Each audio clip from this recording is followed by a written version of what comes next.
Uh, Hi, welcome in everybody.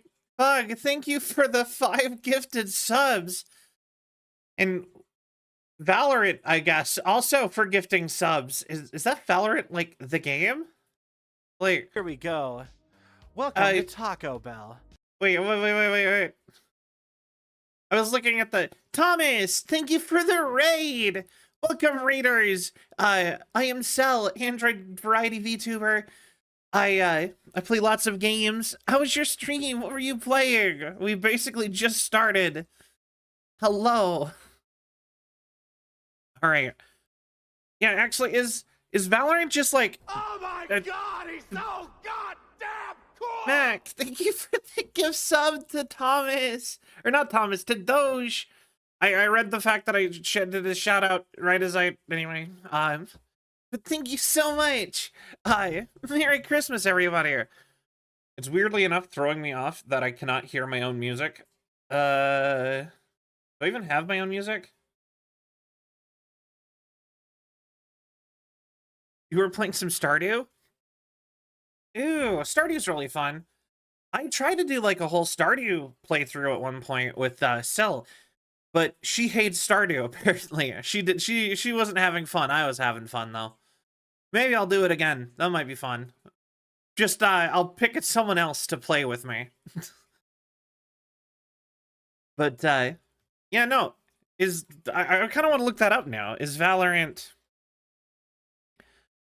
Twitch gift subs? What is that?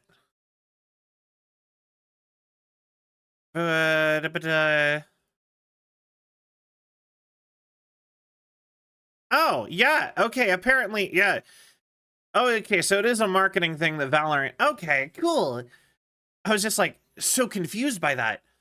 Event going on, the gift a sub for yeah.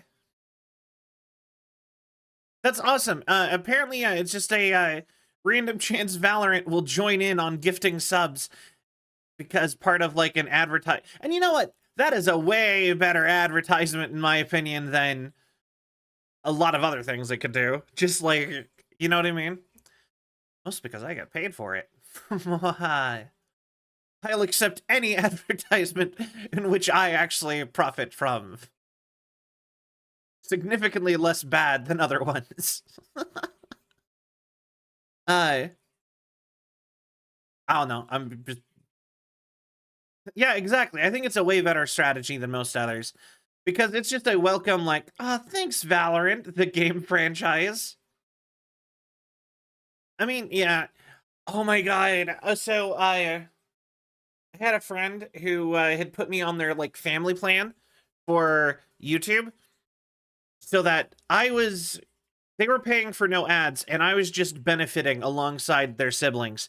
But they took it off a couple months ago or they stopped paying for it or something. And I've had to live with ads in the default version of YouTube. And it is awful. So many ads. It's so bad. Yeah, it sucks. I've actually sat and thought about it. I'm like, man, I almost want to just go get the premium YouTube thing. Makes me want to commit unspeakable crime. Yeah, I've never played Valorant. I'll be honest. Those kind of games, I usually don't touch. I will say, like, I think Fortnite might be the only one I've played of that, like, category of game. I thought about playing Apex Legends for a little while. Like, I knew so many people who were playing Apex Legends, and I kind of figured, oh, hey, you know, maybe that would be a fun game to get into, you know? But, yeah, it, yeah, I didn't end up doing that. I still have yet to ever actually play it. I know so many people who like it, though. Also, I've now gone through my audio source and realized I don't have any music playing. Hold on. Still nothing?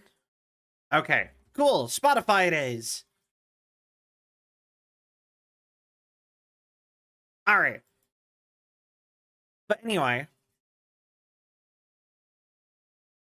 gonna play my favorite Christmas music because I was so busy during all of Christmas that I didn't actually have any of that ready. I didn't do any streaming for Christmas. I know that's like everybody's. This is actually my favorite Christmas song. If I was to do like a Christmas cover next year, I said that on Blue Sky that I kind of wanted to do that. I think I would do this one. Something about it. It just feels like a movie Christmas to me. But anyway, how's everyone's holidays been? You guys actually think I should try Valorant? Might be kind of a fun thing to go do. Yo, tier 3 hype train, 7 subs. Yo. But yeah, full loads of food. I had so much food. Looking for a new game to play. No, that's fair. Okay. Oh my god, just food. So Christmas Eve, I did like a pickup thingy for a temp job that I have to try to not just try struggling a little bit less. And I sat and worked that all day, and then I went to a family house, right, for Christmas stuff after that. And I showed up at 8, and they just have like basically Thanksgiving again.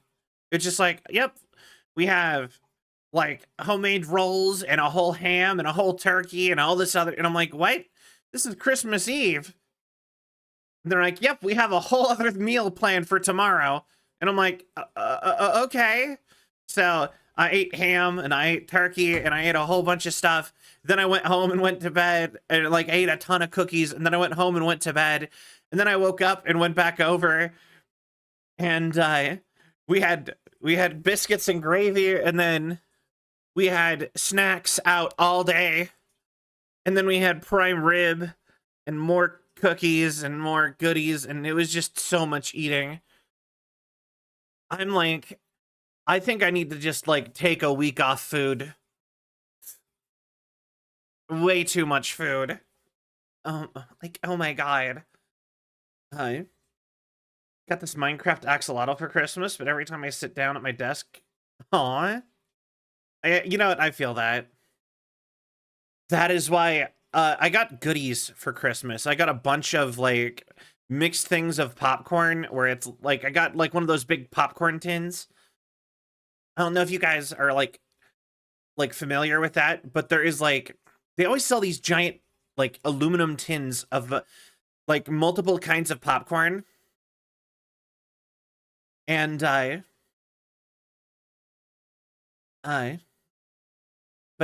anyway, I got these and I got one of those, and I can't have it in my computer room. I've already learned. I ate so much of it already, and I'm like, this needs to go in like my living room, not my computer room. I got a first aid kit and was called Old for Christmas. Oh. Your little sister forgot you were her brother? How does that work? Felt a lot more casual, fun when I played. Not sure about nowadays. Yeah, that's fair. Honestly, I think the best time to get into any game is when it first releases. Afterwards, then you have to deal with tryhards. Especially if it's competitive. A new competitive game, fun. A new competitive game like 2 months in, miserable. I think, personally. Unless you know how to like separate it, but like so many people will be like, I need to go maximum effort every single time. I can't just have fun. No messing around. Best strategy. And then it's like, and then, I don't know, the same people will be upset if like they balance the game so that their foolproof strategy doesn't like let them basically cheat anyone else not using that same strategy or whatever. Anyway. But So yeah, okay, so what did I get? I got, oh yeah, I can't play super competitive games. People sweat too much. Exactly. When people are 100% serious about a game, even in quick play, it's such a tone. Yeah, yeah, exactly. That's why that's that's why I don't like competitive games. I'm not the most competitive person, but like there is few games where I think being competitive feels good, and there's very few, because honestly, most of the time it just ends up feeling like, I don't know. That's something that I've talked about with before with fighting games. Something about party fighting games, especially, it feels less like, sometimes with games it'll feel less like it was fair. Sometimes with games you'll play it with like fighting games, like a proper fighting game. You'll play it and it'll feel like, oh, you just suck. You got to get better. And other times it'll feel like, wow, this game sucks. And I get that with party games a lot. Like I love Smash Bros. And but playing that against anybody who takes the game remotely seriously is like they're just cheating basically.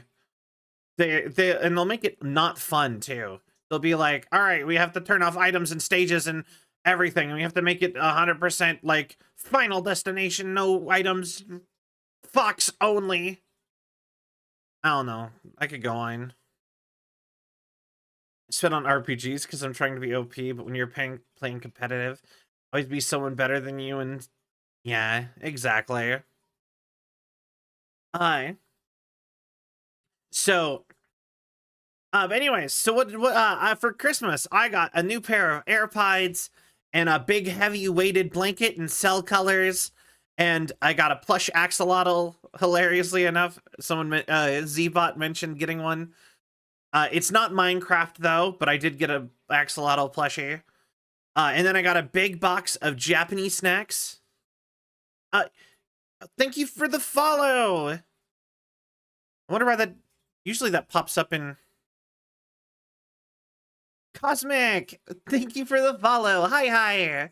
Usually that pops up in chat. That's interesting. But thank you for the follow and welcome in.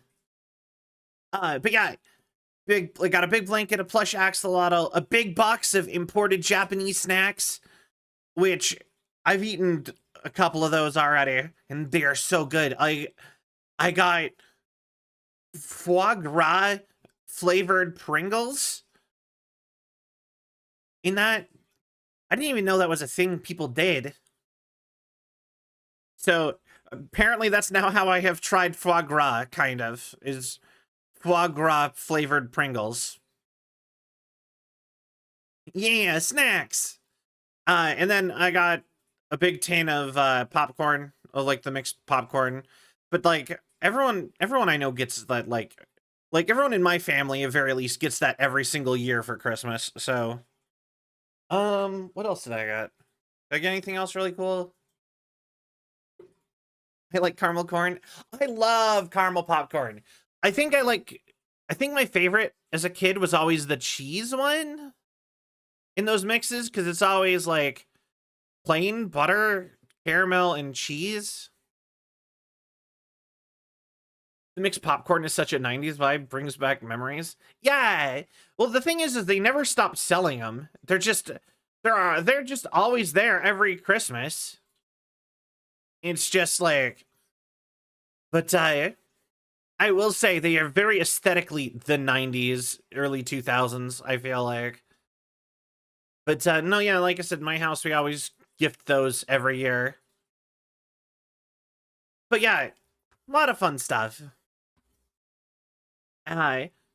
Yeah, and I know I got to take home a bunch of leftovers, so I'm probably going to be eating Christmas leftovers for a while. Oh, and I got a ton of Steam games too. Hi. The lovely Nudes Dude kept gifted me even more Steam games. Got a Steam gift card and a beer stein from Germany. I'm happy enough. Yo, that sounds awesome. Like Christmas. Yeah. Also, I believe, if my calendar is correct, happy first day of Hanukkah and first day of Kwanzaa. Yep. This is the Nightmare Revisited album of where they had a bunch of metal bands like redo like Nightmare Before Christmas songs.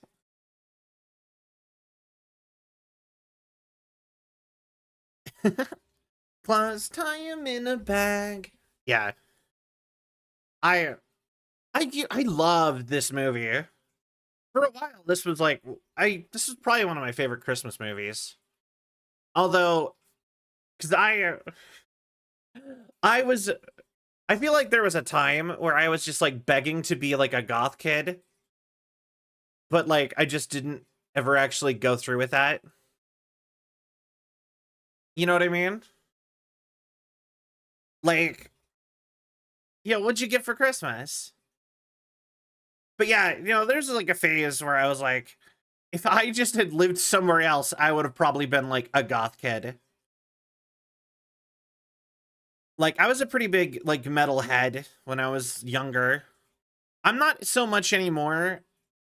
I still really like rock and metal, but I don't like exclusively listen to it and like design my fashion after metal and so on and so forth.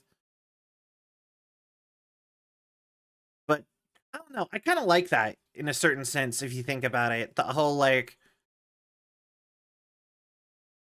that whole the whole idea that there's kind of just like, oh yeah, just dress like your favorite band. I kind of wish that was more applicable in adulthood.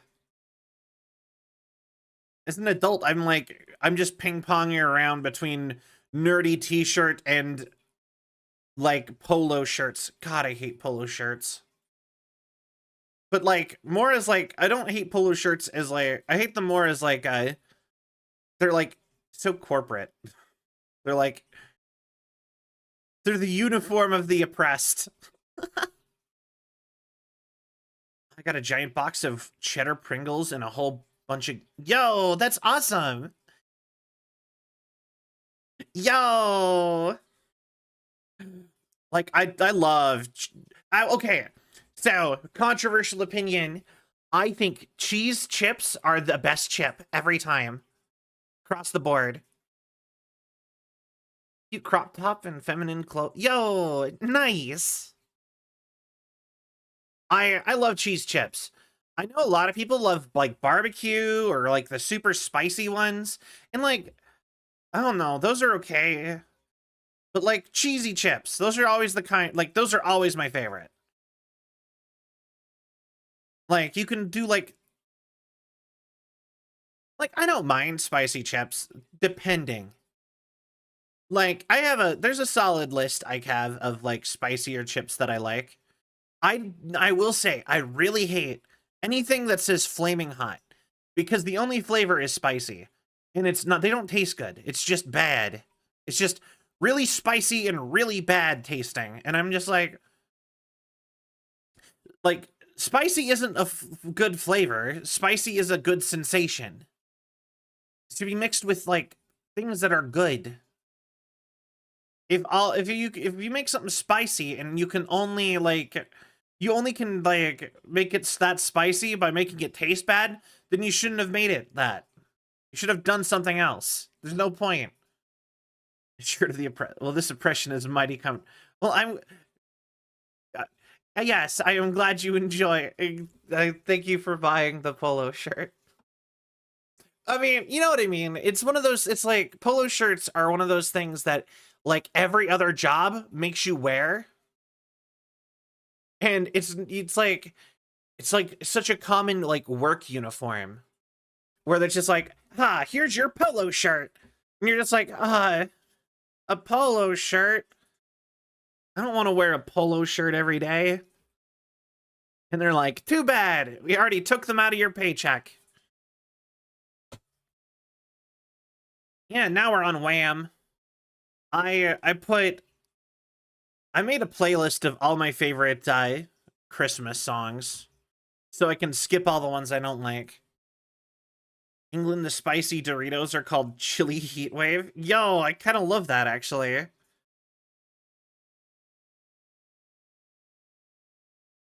Chili Heat Wave is a so much cooler name than just spicy Pringles. I mean, spicy Doritos. You know what? I'm going to go ahead and say this is, we're going to have to disagree. I'm not a fan of kettle chips. They feel so hard. They're like, and I brought this up with Sil, because Sil loves kettle chips.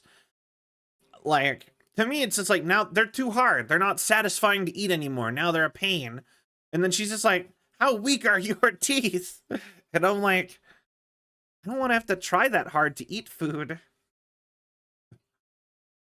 Although I think we can all agree that the baked chips are the worst ones, right? They just don't taste as good. For the most part. And they're like less like crispy. They're more like bubbly. Depends, I guess it depends on the kind. Because like sun chips are baked and I like sun chips. A lot of potato chip talk today. Actually, speaking of potato chips though, I actually got a bunch of really cool flavors in my big huge Japanese snack box. I got tomato flavored potato chips. Yeah, I agree. I got buffalo wing flavored, well, specifically Korean barbecue wings. I got basil flavored potato chips. I don't know how I'm going to feel about those. And I got grilled teriyaki squid flavored potato chips, which I already ate because they were good. Because I like that kind of thing. That's awesome. I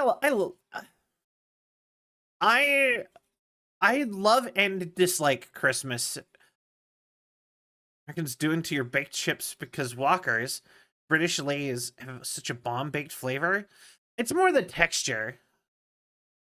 And you know what? I could see the plain ones being good, but the baked chips of any of the other kinds always tend to be worse. I will give you that. I think the plain ones generally get a good pass. Japanese taco. Oh, I love takoyaki. Takoyaki is so good. Actually, when I was in San Diego for TwitchCon, I actually got like these puffs that were like takoyaki puffs.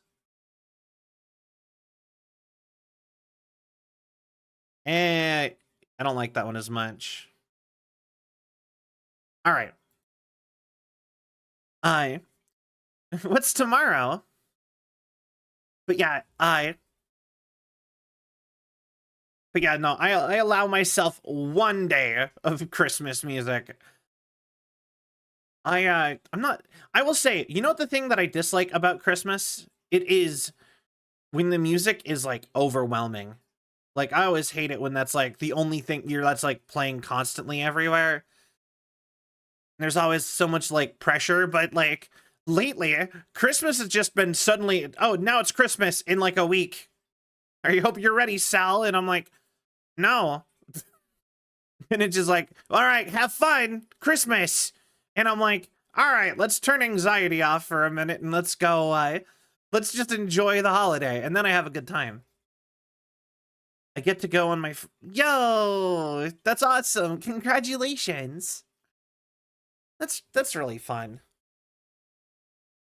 But yeah, I I need to like see if plan something for New Year's. We should do something special for New Year's. Oh, thank you for the stretch and the hydrate. I will do those, and posture check. I will do those. Hello, Devil Gated. Welcome in. How are you? Stretchy stretch and a hydrate.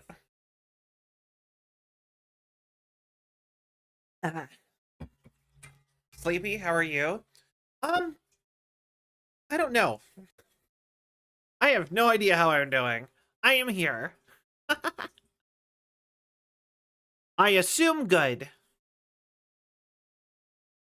In part because I'm here. Yeah, something like that. Actually,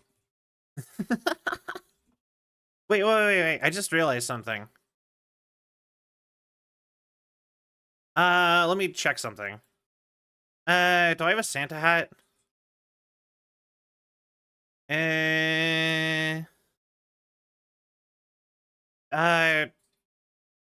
I, oh, I don't, do I? Wait. Yay!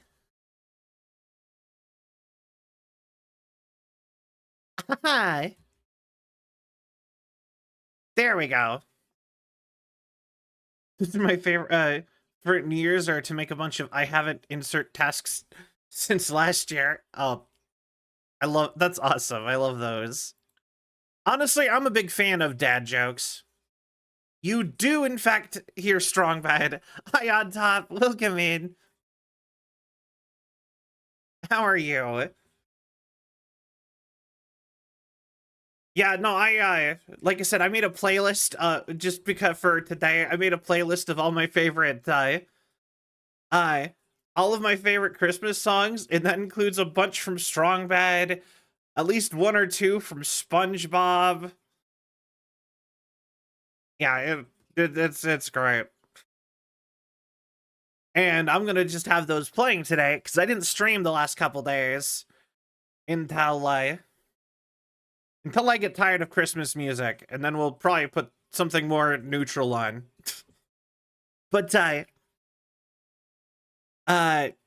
boy, I'm a huge fan of Strong Bad, actually. I used to watch everything that they posted, like, religiously. Like, I miss them so much, actually. Merry Crisis, Gage.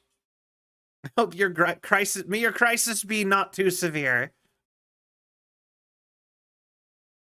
But yeah, boy. But yeah, no, I used to watch so much Strong Bad. Like, I was so sad when they stopped making videos. Merry Drunkmas. Thank you for the care package, Gage.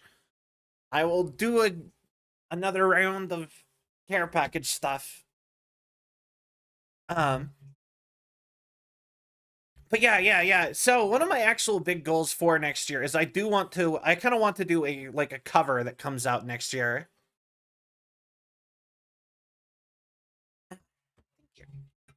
Hydrate, posture check. But anyway. But yeah, I want to do like a whole like cover next year. I think would be fun. Do like a Christmas song. But hi Psycho. I don't get why Americans associate Christmas with religion because everyone in England celebrates. Okay, the reason why is that there's a significant group of people trying to make it more religious constantly.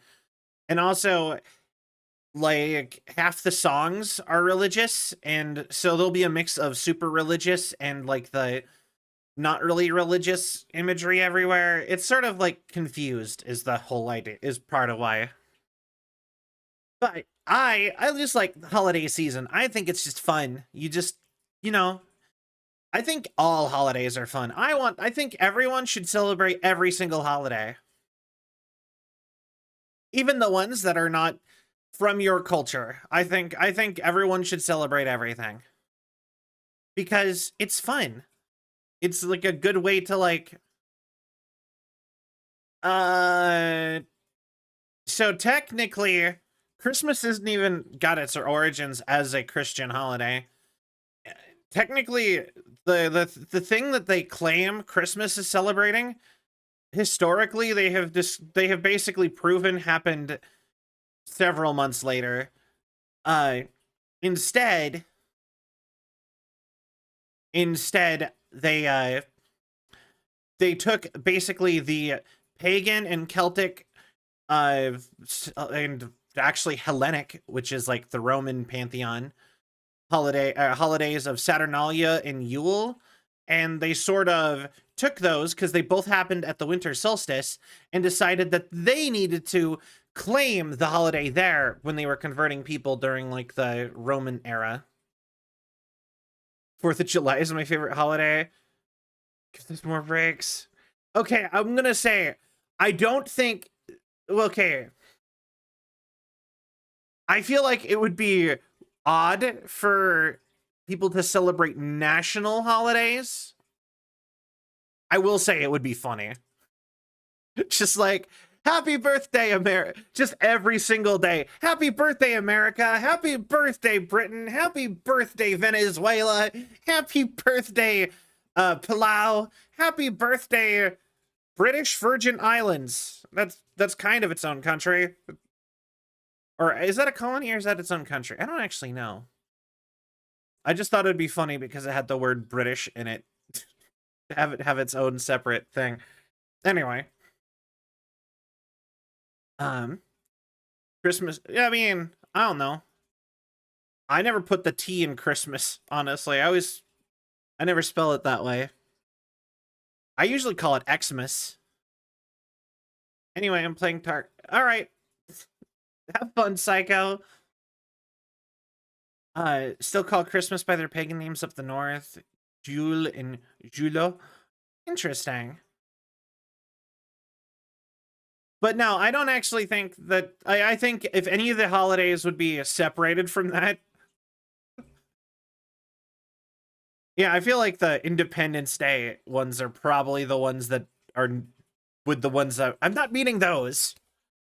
I'm meaning more like... What's a good way to put it? Let me think of... Give me like 2 seconds to think of a holiday. I keep thinking of just Japanese ones, and yeah, like it'd be fun if we celebrated Obine in like the West, or I have actually said that I think that the that Europe should take the non-historical, the more modern non-historical version of Thanksgiving, because it's just essentially autumn festival excuse to eat food with your family or friends. Big meal, turkey, tasty. Find some sort of larger animal that you would like to eat. Eat big hunk of that animal. Or if you're vegetarian, eat just a lot of something else in a similar sort of style. Oktoberfest, there's another one. Oktoberfest would be a America already celebrates Oktoberfest. Although in America, Oktoberfest is more of like a German heritage sort of festival here. Same with St. Patrick's Day and a lot of other ones like that. But like I said, I think everyone should celebrate every holiday. I think there is there's a reason to do most holidays. I just think it's fun. Gets people to have more fun, builds community. I think nothing builds community like an actual holiday. Like actually like, especially if there's like community events and stuff going on for it. If excuse to eat a lot of food with loved ones is a holiday. Yeah, exactly.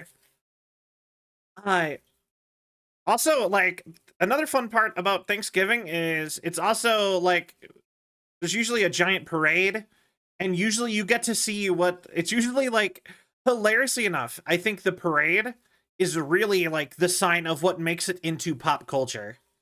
If you make it, if you get a balloon or a float in the Thanksgiving parade that we have in New York City, it means that you've made it as a franchise, really. Like, you are mainstream now. It was like a big deal for like the One Piece fans when One Piece got a balloon in the American New York Thanksgiving festival or parade festival. Yeah, it's basically the best part about Thanksgiving is it's just a big potluck, basically. It's just invite all your family and or friends, usually not at the same time. Usually you either do a purely friends Thanksgiving or a purely family Thanksgiving, and you just have a big potluck. usually with the host making the centerpiece, which is usually a turkey.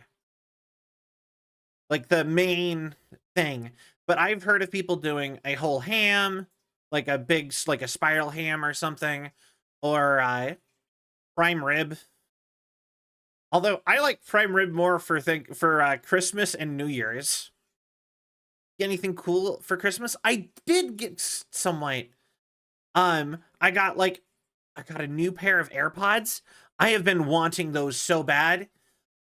I will say though, they got the gel tips, which are like the worst thing ever. I don't know about you guys, but the gel tips on earpods or earbuds or whatever, they just push them out of my ears, no matter what size I get, without fail. They just now they won't stay in. Good job. Who designed this? This was terrible. The plain AirPods without the gel tips were the best ones. But anyway, I got AirPods. I got a weighted blanket, a really heavy weighted blanket. Like, I think it's across the board. It weighs like 20 pounds or something. So it's just like like if I wadded it all up, it's like 50, 60 pounds. And it is really comfy. I've never actually, something about it, it's like the coziest thing ever. And it's not thick. That's my favorite part, is it's not like super thick. And I got an axolotl plushie, a meat thermometer, and some baking equipment. And then I got a big box of Japanese snacks and a big popcorn tin. But prime rib is definitely a 4th of July thing for me. It's interesting. Because for me, 4th of July it's one of 3 things. I've had most of my 4th of Julys are either burger and hot dogs, like proper like just cookout, right? And those meat thermometers are a lifesaver when smoking a brisket. I can imagine. Honestly, like, yeah. I totally lost my train of thought. Oh, 4th of July food. Yeah. Burger and hot dogs, steaks. Everyone gets a steak and a baked potato kind of a thing. We've had it potluck style, so it's just Thanksgiving again. Only like a lot of people are like grilling stuff a lot. And that's my favorite one, is the potluck one, because last time we had the potluck one, we had for 4th of July, we had shish kebabs of like 5 or 6 different varieties. Because people just brought raw shish kebabs, like marinating, and we just grilled all of them. And then people did, like my aunt from Germany made like, she made schnitzel and German potato salad.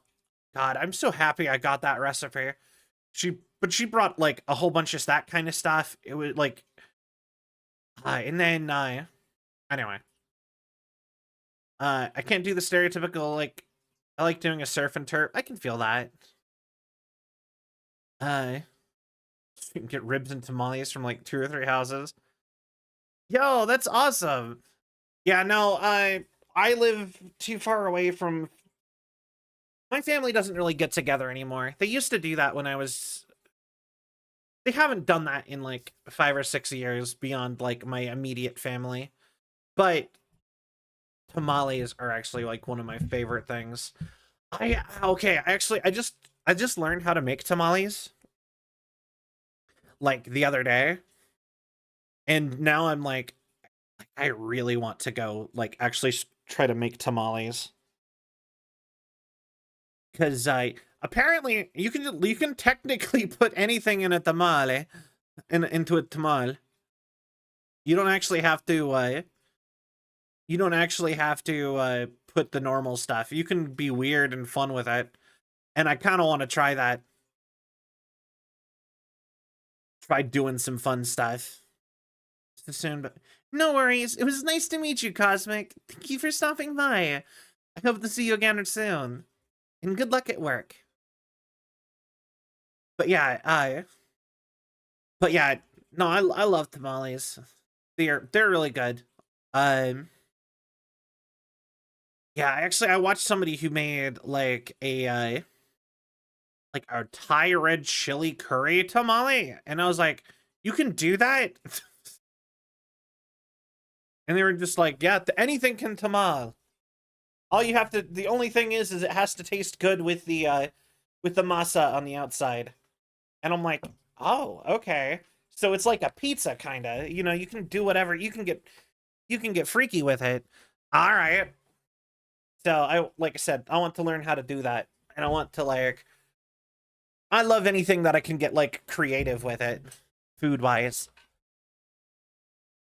Want to rewatch Food Wars and cook something? Yo, I love Food Wars. Actually, if you if you are a fan of Food Wars, I highly recommend what's his name? I watch him all the time. Oh my god, if I cannot remember this quickly, I'm gonna be upset.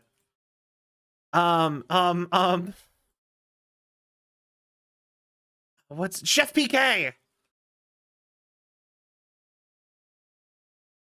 Yeah, Chef PK.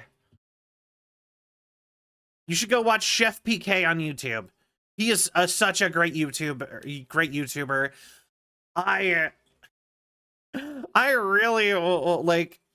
I'm a really big fan. I would I loved his shows. I've been watching him since before like he really took off. Even like back when he like was on like episode like 4 of like his watch along of Food Wars where he was just reacting. That is how far back I was like watching him. Big fan. Wonder if he would say yes to being on Sullivanite. I'm probably too small to get him, but that would be fun, wouldn't it? I would have a lot of stuff I would ask him and talk to him about. Yeah, you know, sure. Maybe I could shoot him a message. Maybe that'd be fun. We have to get through. I have a little list before I want to start expanding out to people I don't know, though. So, with it, email him. Yeah. So when it comes to Sullivanite, the little like our little talk show, if I'm gonna invite somebody on, I want to make sure I'm not gonna embarrass myself and I have all the tech down for it. So I'd rather invite my friends on in all the different categories to practice beforehand.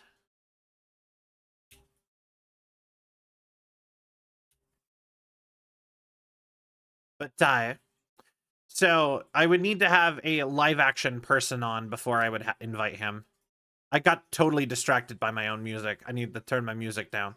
But yeah, I like that tasting history. Oh yeah, I've watched him.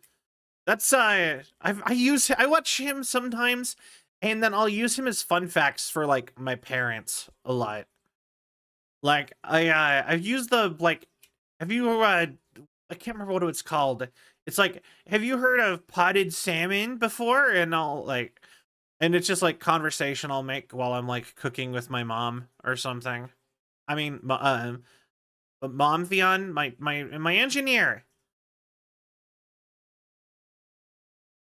So yeah, so yeah, I've quoted him a bunch and was just like rattled off what potted salmon was, and just like traditionally in the colonial era they used to slow cook salmon and like seal it in jars, small jars with just butter that they would let solidify because butter is harder for germs and bacteria to get through than anyway. I watched a ton of that. Oh wait, no wait, I'm thinking of a different one. I'm thinking of Townsend. The tasting history guy. I watched him a bunch too. I remember him. He's the one who uses like all the 50s stuff. I watched him eat like 7 different types of like meat jello, and he was just like, this was not a good call. This was bad. No one should have done this. I remember that guy. God, you know, you can tell I was a TV kid because now I'm a YouTube adult. I grew up and I was watching so much TV that now as an adult, I can't like get away from like constantly watching mountains of content. 1950s airline. That is really, yeah, I think I watched that one. That was really interesting. Honestly, like, I usually get pretzels. Whenever I've rode a plane, I always get like a bag of pretzels. And they're never like plain salted either. They're like weird seasonings. It's like spiced pretzels, and then you eat them and you're just like, what is on this? And I think it's like everything bagel spice or something. The seasoning like mix. Talking about the dude who had the beef with lard, or I think so. He did this one where he made a lighthouse chowder, and I never thought of sweet corn and chowder. They make corn chowder, right? That's like the 2 types of chowder. You have corn and you have clam. I actually used to have a... The funny part is about him, because he mostly makes like old food in like Fallout era, right? Like 40s through 60s ish era food, right? Well, but yeah, like there is so he mostly makes like 40s to 60s era food, and when I used to have a job where I worked at a retirement home as a chef for a little while. IRL cell. That wasn't obvious. And I worked at this retirement home as a chef, and aside from, obviously all the crazy food stuff that you have to do for serving food to the elderly. Oh, this is Dropkick Murphys. Like, they're shoving down to Boston. But anyway, but yeah, my brain. Anyway, so aside from that, I also had to make some of that weird food. Like at one point I had to make somebody like one of the old folk in the old folk home specifically requested like a spam and bacon jello mold or something like that. I can't remember. I think it had spam and bacon in it. And it was that, and then like a vegetable suspended in jello served cold. And I was just like, ugh. It's horrible. And like, because they were old, I had to like blend the bacon until it was like a powder, because they could choke on it otherwise. So it's just like powdered bacon in jello with spam and like steamed broccoli. It was like the food of nightmares. Damn chocolate sauerkraut cake. Huh. Weirdly enough, I could kind of see like a chocolate sauerkraut cake kind of working. Because cabbage and sauerkraut are kind of sweet. I don't know. I feel like there's like part of my brain almost can see how that would work. Keyword is almost. I feel like it wouldn't come out as bad as you might fear from that title, but I feel like there's, by modern standards, that is not good. I found out that apparently there is there is a couple breweries in Germany that serve like brew super poverty era like alcohol. Federation, hello. But it was like during super poverty era. So they're not making, they're like, one of them is making beer out of hay, one of them is making, and then another one is making wine out of like sweet onions. And I think those are the two that I was aware of. And I'm just like, why? Why would you do that? And they're like, it's tradition. We made it once when times were tough. Just doing the rounds before I go to bed. Ah, well, thank you for stopping by, and I hope you have a pleasant night. But yeah, but yeah, no, I found out that there's a brewery that the leak. I swear they might not do it anymore. They might be gone by now. But one does it with like alfalfa, like hay, like you feed like horses and cows and stuff. And then the other one does like onion wine, and I'm like, just who wants this? Why? And they're like, we will forget how to do it if we stop. Yeah. What's up, Gage? But yeah, now I will say, like, can I ask your OTA pocket? That is something 100% OTA pocket. Oh yeah, sure. I will say though, if it's stream inappropriate, I might not answer it. Yeah, no, 100%. Fairly Odd Parents. I was trying to think of all the ones that I liked all the cartoons and stuff I like Christmas specials from.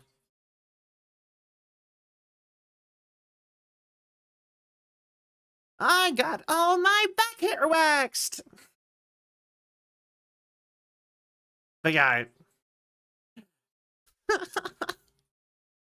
The one I actually do wish I would have put on here is the Grinch song. I realized last night when I was driving listening to this playlist that I somehow forgot the Grinch song. But anyway, but yeah, no, feel free to ask, Gage. But yeah, I'm thinking of asking. I don't know if I go through. I think you need to be in a couple for that. I don't think you can go by yourself. Hi, X. Welcome in. Okay, honestly, I don't know if I would suggest doing that, but you know what I mean? That's why there's a friend. They'd have to be of the opposite gender of you, because like swingers clubs tend to be on like a shortage for women, last I heard. I mean, you know what? If you both think you'd have fun, also remember that the people at those kind of places are gonna be older. So you expect like, hope you're into like the MILF and DILF scene. All right, you know what I mean? Do whatever you think. Just make sure you fully process what you are getting yourself into and be safe as possible, I guess, and make sure the other person is okay with it. Look up the rules. Anyway,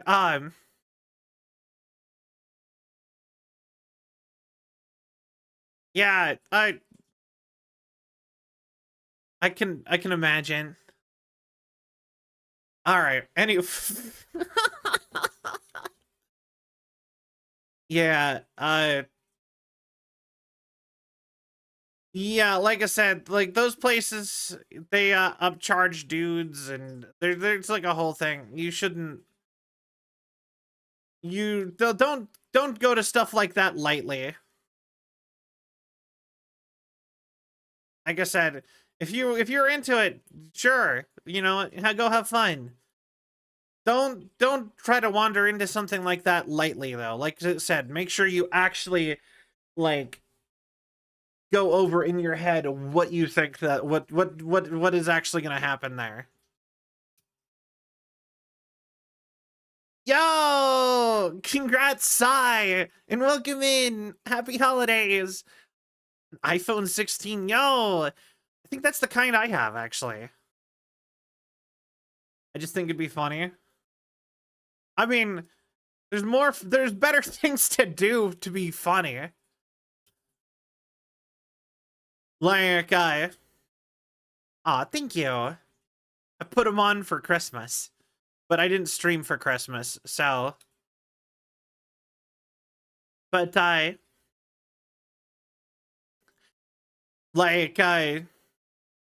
you know what is something I used to like to do is I used to like getting a big group of people, like as far as like doing something for a laugh. We had one, like in one of the towns I grew up in, there was one 24-hour diner right on like the highway. And everything else closed pretty early, right? So me and my friends would just be like, let's hit them with a rush at like 3 a.m. randomly. And we would literally just text each other and be like, hey, it's midnight. We all want to go to Denny's or whatever, you know? And everyone's like, yeah, 1 a.m. Denny's. And we bring a party of like 15 people into a Denny's at 1 a.m. in like the quietest small town ever, where they're just not expecting it. And obviously we'd all tip individually. So like, it's not like we were actively hurting people. It's just like the sudden surprise of just like, you thought you were safe at 1 a.m. on a Wednesday? Too bad. That's what you get for being 24 hours. 18 people. You tip people. You kind of have to in America. I'm against what my parents do, where they will tip like 50%, 50%. But like I tip bare minimum as my little like rebellion against tipping as a culture, but I'm still tip. Like they need that money.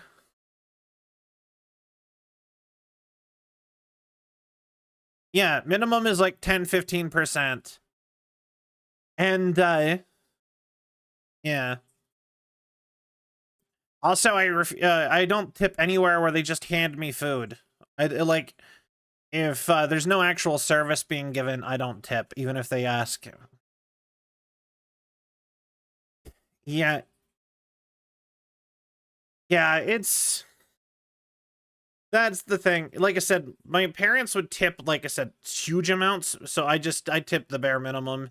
That's my rebellion against not liking tipping culture. Most restaurant workers are like, the thing is, I will say, and also, do you know what is another thing that I hate about tipping? I was a chef for a long time. Okay? In the very back, like I was making your food, right? We made less than the waiters who didn't do anything. Or like the waiters, they give you your food. And you know what? Yeah, no, I hit shuffle, honestly. And it just ended up putting a bunch of songs we already listened to back into the playlist. Maybe I'll hit next on this. Well, nah, we'll keep it. Yeah, no, back of house does not get tips most of the time. Either that or the wait staff, or maybe I don't. This is me this is me maybe saying this, like maybe it was just me being autistic and not like asking or being friends enough with any of the wait staff for them to split tips with me. But no, 100% of almost 100% of the time, in my experience, the wait staff just pocket it. It doesn't get shared or anything. Wait staff take it. But yeah, so tipping sucks. I hate tipping. And so like, hey, Lakota, welcome in. But yeah, so yeah, when it comes to tipping, when I was a chef as IRL cell, I very frequently, I would sit and spend grueling hours making food for tons of people in a cramped, hot space you know, being rushed all the time. And I would watch the wait staff sit around sipping drinks and chatting for significant hunks of their shift. And then they would make 3 or 4 times what I made because they made tips. And I would be making like $7 an hour and they'd be making like 200 or 300 bucks a day. And it was just not fair. And of course, nobody would ever hire me to be wait staff. So it's a paid wage that assumes you won't be tipped. Some places pool tips and paid equally. Yeah, sadly, it depends on where you are at. Sometimes you'll get they will give you extra and you'll be paid more on paper. But like, yeah, it's not quite the same. Like I said, if you're at a busy place, wait staff can probably expect a couple $100 in tips every day that they work. And then I'll be making like $100 a day on like $10 an hour. You know what I mean? So it's not quite as amazing, like, you know what I mean? It's not as fair as it sounds like it would be. Tips with us, especially after a good lunch rush. Like I said, I never had that happen to me whenever I was a chef. It's part of why I don't want to be a chef anymore. But yeah, it's not. Yeah. But yeah, that's why I don't like being a chef anymore. I try to avoid those kind of jobs just because, like I said, I'm always put into the worst paying job. And also, another thing, I have a very different definition of what is good service than a lot of other people. For like a waiter and a waitress, I think the worst thing, like my parents, they would love a waitress or waiter who is there all the time. They're always checking in on you. Hey, how's the food? Are you enjoying it? Blah, blah, blah, blah, blah. I hate that. I want them to be easy to get. I never want to have to do the, like, try to make eye contact and signal you across the way to come check on me. But like, you need, like, you know what the best thing for me for a wait staff is? It's the Japanese way. I want a button on the table that I push to call when I need somebody, and I want to never see them when I have not pushed that button. I hate it. Like, I'm not here to talk to you, waitress. Stop trying to, like, talk to me. You don't mean it. You don't care. I'm just some person who you want to give you money. California restaurants, but I worked at always was nice. Only thing, what is this conversation? Although I will say, when I was a chef, actually at the chef place that had the worst tip disparagement ever, actually, when I was a chef, our manager actually he got in trouble for selling drugs out of it, actually, because so I worked at as a burger place, but it was a burger place. It was kind of like Sonic, but like an indie Sonic. I'll tell my drug dealer chef story or kitchen story since you started it, X. Anyway, yeah, no, exactly. Hi, Mercury. But yeah, so I worked at one of those places that's kind of like Sonic, but not. It was like an indie version of Sonic, and they had like the 1950s style drive-through, and people were on roller skates and like uniforms outside. And the bad part about the job, to rapid fire it, A&W. No, it was not an A&W. It was, like I said, it was like an indie place. It had no corporate brand. It was a standalone singular place. But anyway, they had the roller skates, and it's in America too. It used to be attached to like every single KFC. They basically sell, like, I know where like 3 of them are in my general area. Like out here, they used to be attached to literally every single KFC. And then they apparently lost their deal with PepsiCo. So now the majority of them are no longer A&W, KFC A&Ws, and now they're just KFCs or KFC Taco Bells. And a random assortment of them are A&W, just A&Ws. But there's not a lot of them. But anyway,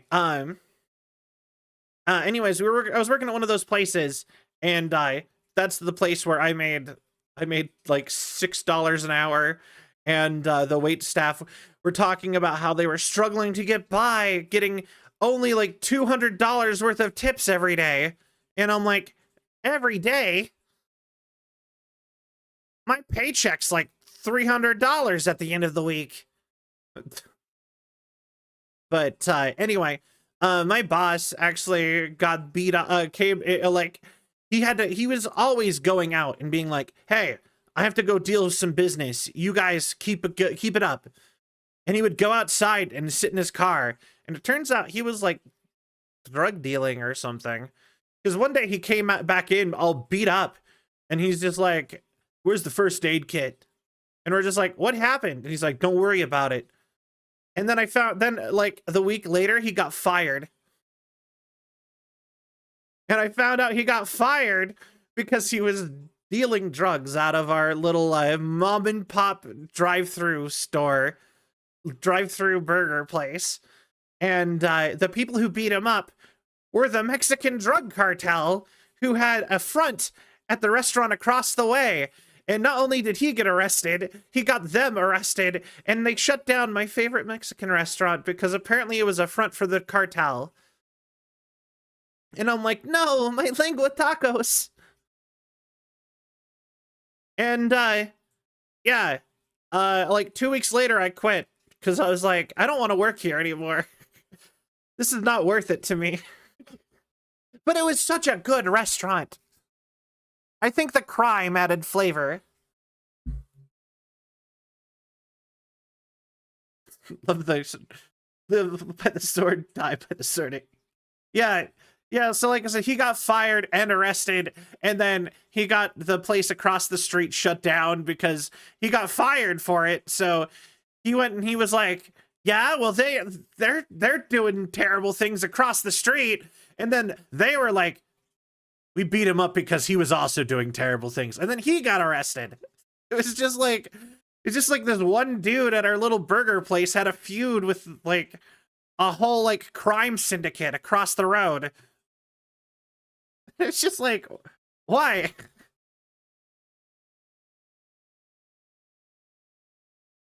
I don't know. I have had better like Mexican food since. But it's just when I lived in that town, that was my favorite restaurant. And I went there all the time. And it turns out they were a front. It was terrible. Have some of the best food. Yeah, it sounds about right. Working is suspiciously well paid. You know what? That's a meme I used to really love, where it was just like it's just like, somebody should hire me for to work at a criminal enterprises front. I will not ask questions. I do not care. I will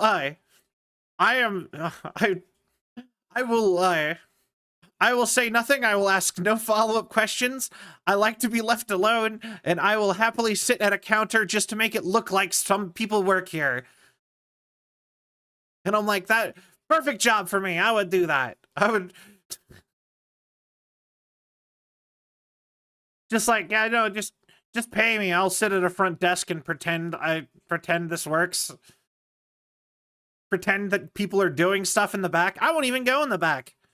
If you're like, don't go back through this door unless they have this badge or something, and you don't get to go through it, I'd be like, sure, if that's the rules. Out of the walk-in, great. Yeah, like I said, I would. Do you want me to like just send people away all day? Just be like, oh, we're not open. I'm just watching the front. I'm just here to keep people from going in, to tell people that we're not open. I would do that in a heartbeat. That would be such an easy job. That would be the best job. So, but yeah, actually, honestly, I think if I had like a perfect job that was all our machines are broken. Sorry.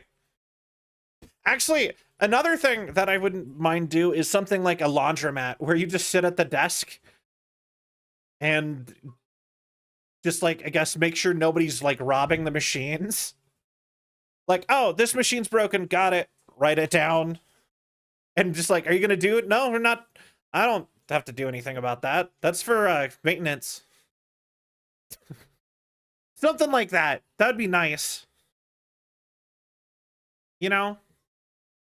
The very first Christmas to me.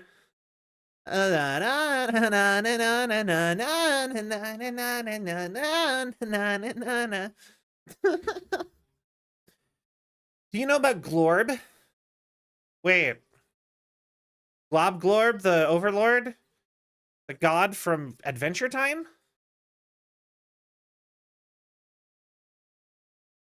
I remember reading about someone accidentally walking into served food, but this sounds about right. First Christmas to me. All right, I can look up Glorb.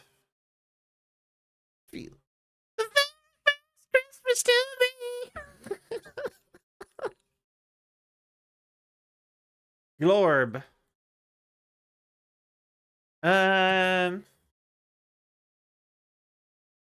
I remember the rest of that song. No, I've never heard of Glorb, but this seems funny. I will save that for later. All right. Nope, I think I found it. Is it like a SpongeBob stuff? I'll read some of those later. That sounds fun. Or I'll watch some of those later. That seems fun. I love like like those like YouTubey meme channels. Really high quality SpongeBob drill rap. Where the what now? Drill rap? I don't even know what drill rap is. This is some wacky SpongeBob. I got a Glock in my Rari. Ow. In a Glock hold on, wait. Oh, Peter. I got a Glock in my Rari. I just know that from like the Family Guy meme. Oh, Peter. I used to be able to do a really good Lois Griffin. I don't know why she's she's like the only character from Family Guy I can do an impression of. I cannot do Stewie at all. I know so many people who can do Stewie. I can kind of do Peter's laugh. Anyway. Oh, Peter. Anyway. Yeah, like, everyone I know is like, Stewie Griffin. And that's like the closest I can get to that.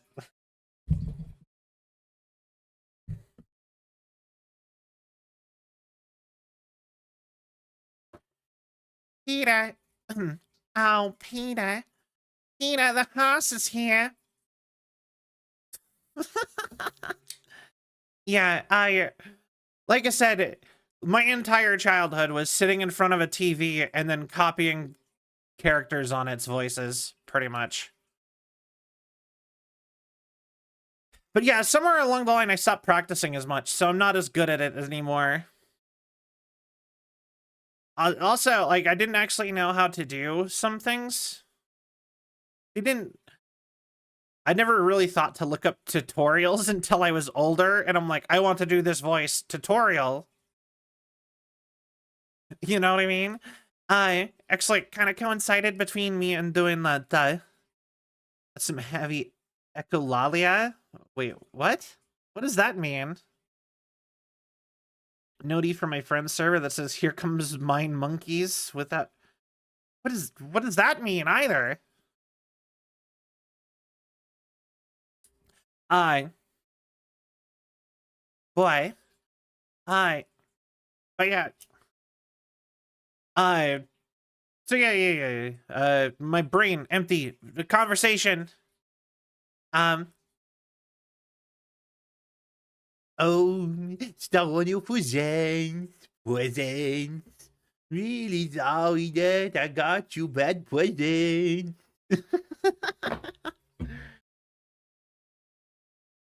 Uh, Echolalia is the neurodivergent. Oh, is that what that is? Well, the thing is that I always want, like, one of my dreams when I was younger was always to be a voice actor. So it was always supposed to be like, in my head, it wasn't me doing like it wasn't me like verbal ticking or anything like that. It was more like it was me practicing, trying to copy their voices. Oh, okay, makes sense.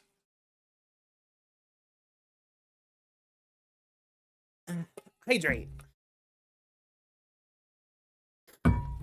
And stretchy stretch. Posture check.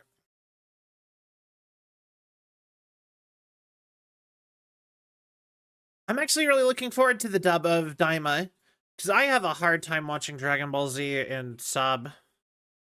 I can't deal with Goku's voice most of the time.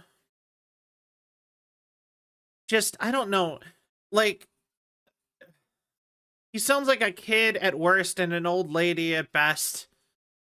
You know what I mean? Like, and I just have a hard time, like, hearing that coming out of, like, a grown man's body. Something about that's just like, huh. You know what I mean? And it's always Goku's voice. No one else's voices really bother me in Dragon Ball. It just doesn't fit him. But like, I don't know why. I don't know why that bothers me so much. I have a you know what, there are animes that actually, if you want to talk sub versus dub, I actually have some interesting things with that. Because I have noticed some stuff with me and sub and dub. Because you know what the worst part about subs are? I won't know any characters' names at the end. I could like at the end of it, I would struggle to tell you most characters' names. Mineta in MHSA's or dub is so creepy sounding. Isn't he supposed to be a creepy character? He is like the pervert played straight without any redeeming qualities. Like the anime pervert. So he's just a bad dude, basically. Because that's the thing with like that is like as being a joke character in anime, you have to have some other things going for you if you're gonna be the pervert character. Otherwise, you're just gonna be creepy. So much worse than the dub versus dub. Sub versus dub, I assume you mean, or dub versus whatever. Stand a lot more when listening in English, so it makes sense that you'd remember them better in dubs, I think. Yeah, so like, and I actually think dubs, a lot of people are like, no dubs ever. And I actually think a lot of dubs are fine. I'm happy to watch dubs most of the time, depending. I do both, like I said, but I can't switch. There's very few shows I have been happily able to switch back and forth between. Woo, post Selma's eye raffle. Animes that are just so much better dubbed, like Akame ga Kill, High School of the Dead. Oh, Cowboy Bebop! Even the creator of Cowboy Bebop says Cowboy Bebop should be watched in English. It's just like, it came out in Japanese first, and when the English dub came, he's like, it's better. Don't watch it in Japanese.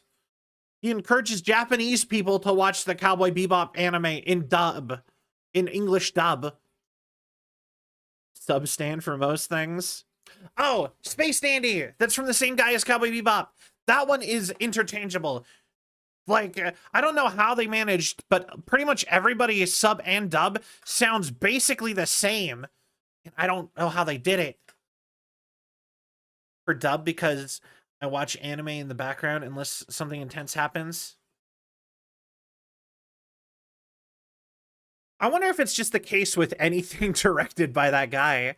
I can't remember his name right now. Maybe just like maybe he's just really good at casting. Maybe he's just really good at casting like English actors or something.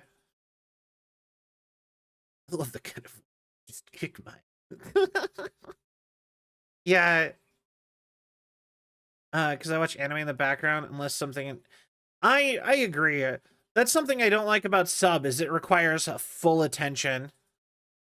And like I struggle to give anything my full attention. Like the best I usually can hope for if I really want to get through a show is like 70% of my attention. It's so weird hearing Moomins in English or Japanese, but a lot of people prefer the dubs. It's interesting. I actually watched a big hunk of the 90s Moomins show in English, the anime one. Oh, what's an anime you can put on but not have to watch what's going on, like for background? Oh, Dragon Ball is a really easy one. Like I've watched all of Dragon Ball 3 or 4 times. Dragon Ball Z. I can just put that on. And just have it be going. It won't require too much attention from me if it's something I've already watched. I have put a bunch of Slice of Life on in dub though and just watched. The funny part is Moomin isn't an okay, I'm not saying Moomin itself is anime. I'm saying that there's a Moomin anime. There's a 90s cartoon, or there's a 90s anime made in Japan for a Japanese audience adapting the Moomin comics. So that one is even on the My Anime List site. So I think that one is an anime in the same way that Cyberpunk Edgerunners is an anime. You know what I mean? It's like saying the Deltora Quest anime is not an anime. But it's like, it's an adaptation of a Western book by an anime studio. Oh, what is the 90s Moomin anime called? Moomin?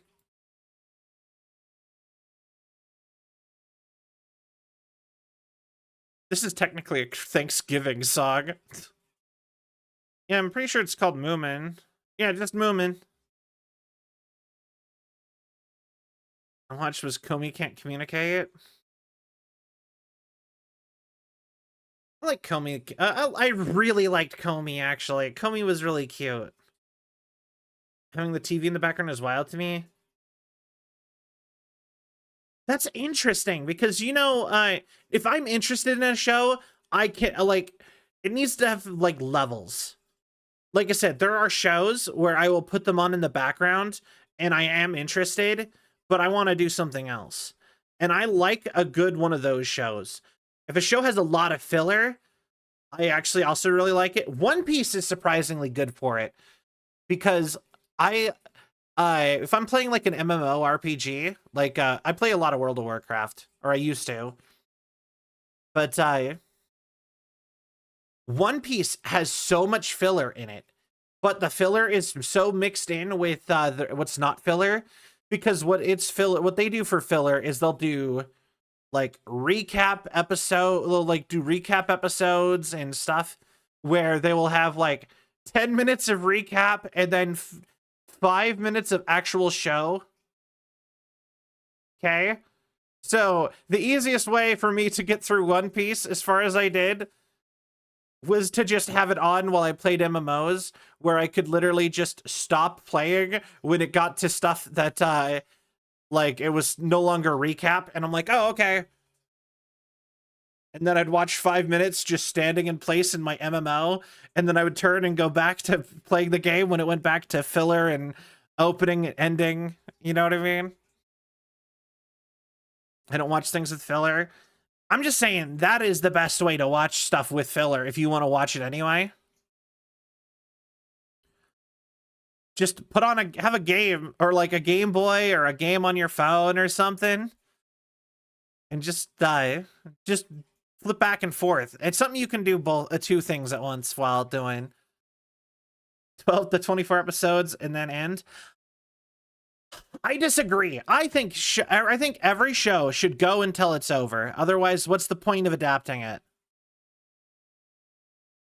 I hate it being seasonal. I want it to be like One Piece, where it's like, well, maybe not. One Piece is not the right, because One Piece, they just let it consistently go. And they stretch it out weird. But like I can think of anime where if they would have just kept going, it would be fine. Like a good one is Dungeon Meshi. The anime was already, the manga was over for like a year or so before the anime came out. So realistically, they didn't really need to stop and have it in separate seasons. They could have stretched it out more and had the entire thing come out beginning to ending, and it would have been fine. In fact, they're cutting stuff out to make it fit into the anime. They could have stretched that out way more without having to even come up with stuff, by just not cutting things. And they could have had like 30 episodes and been done. But then again, I think the fact that the majority of anime is an adaptation is the only reason why I think that, because I think it's so much worse to adapt like one book or chapter of something and then be done if it didn't, you know what I mean? And fan base, I feel like another season would benefit, but like, the thing is that I can think of a bunch of anime that ended after like 1 or 2 seasons, and there's way more manga, and I'm like, I want more, but they're like, yeah, too bad. Cliffhanger. The anime didn't sell. I'd rather them just commit to adapting the whole thing.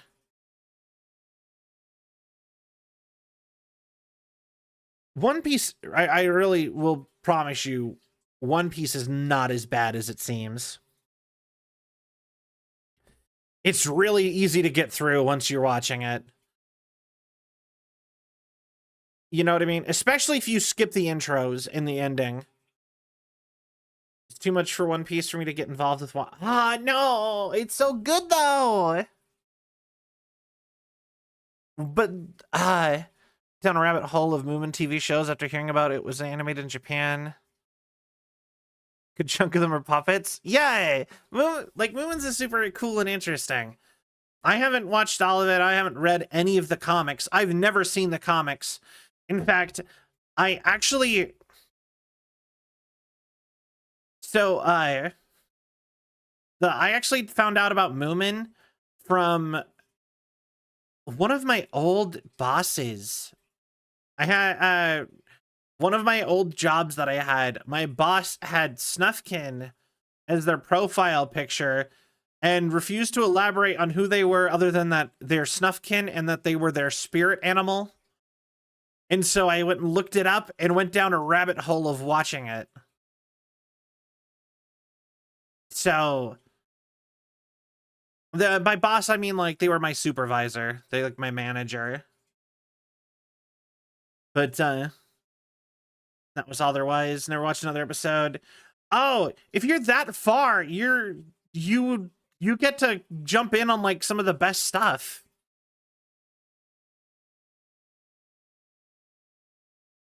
Why is care package 200 points more than just using the commands on their own?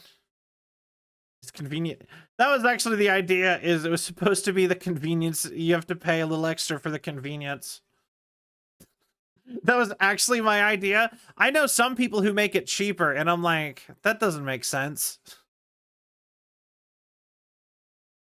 Thank you for the care package. I will do that. Happy to hear people. But yeah, no, Moomins is not really a thing culturally in America, sadly. It's interesting, and there's people who know about it. Like it's known but not known. You know what I mean? It's not quite mainstream. Like it was never on TV. You never see merch of it. It's a cartoon. I believe it's from I actually believe it is from Finland, actually. Finland or Sweden, something like that. I have never seen Saga of Tanya. This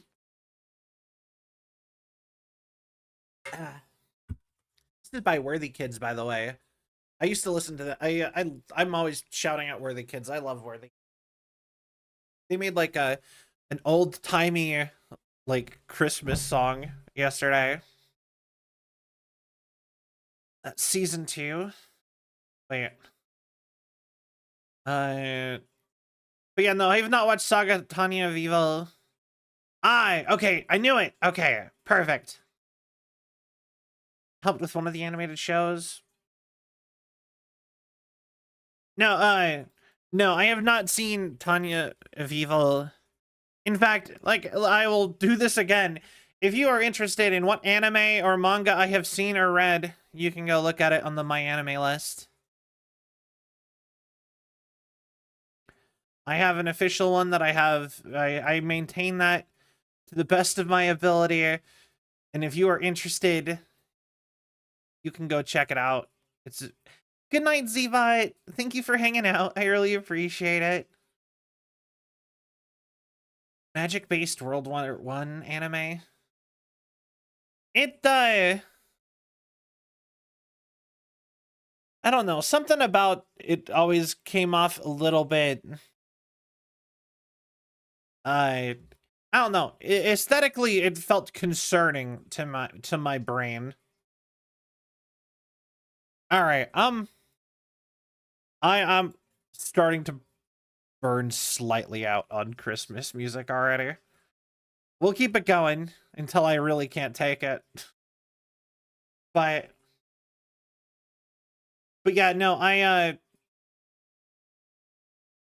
also, is that loud? Is that too loud or anything? Just wanted to double check. Yeah, like I said, I like I've never been that interested in like World War I stuff. World War II stuff. Like that whole like era is just very uninteresting to my brain. I don't know. Like yeah.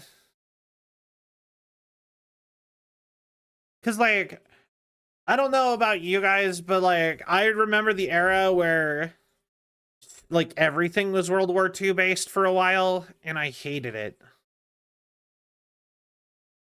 Are we just doing a recommend anime to sell thing now? But yeah,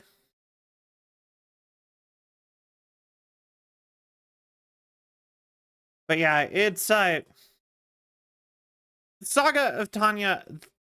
I don't know. I kind of want to watch it just because of Isekai Quartet, but I feel like I would rather watch RE0 as like the next anime from that I would watch. Cause like I've never watched RE0 at all, and I've heard a lot more about that one. Hey, content creator, like the same things I like, do it now. Watch it, Lemao. Actually, what have I been like? Okay, so as far as like for me shows, I have been watching a lot more like OVAs lately, just because I found it more interesting. Because I went through a wave of like finding all these cyberpunk animes and wanting to go watch all their OVAs. Like, I watched Alice in Cyberland, which I don't know anything about. So if it turns out that's problematic, I don't know. I've only watched the first episode of 2. And I've been watching Megazone. They've been interesting. But I prefer Tanya. Yo, Sil, look at me. How are you? How was your stream? But yeah, like I said, I've been, but the thing is that I have so many shows that I'm like, I want to watch these, and then I don't actually watch them. Like, I've barely watched like Nokotine and I'm almost done with VTuber Legend, and I haven't touched that in a minute. Went well, punched a boulder, hell yeah. Are you on RE6 yet, or are you still on RE5? I know nothing about Alice in Cyberland, but I'm canceling you anyway. Fair. Class of God reminds me of Boozy Food Wars. Oh, I kind of wanted to watch Bartender. I thought that looked really good. Yo, RE6, let's go. Which campaign are you doing? I'm going to assume Leon Kennedy, because I assume that's the one Pokey would immediately want you to do.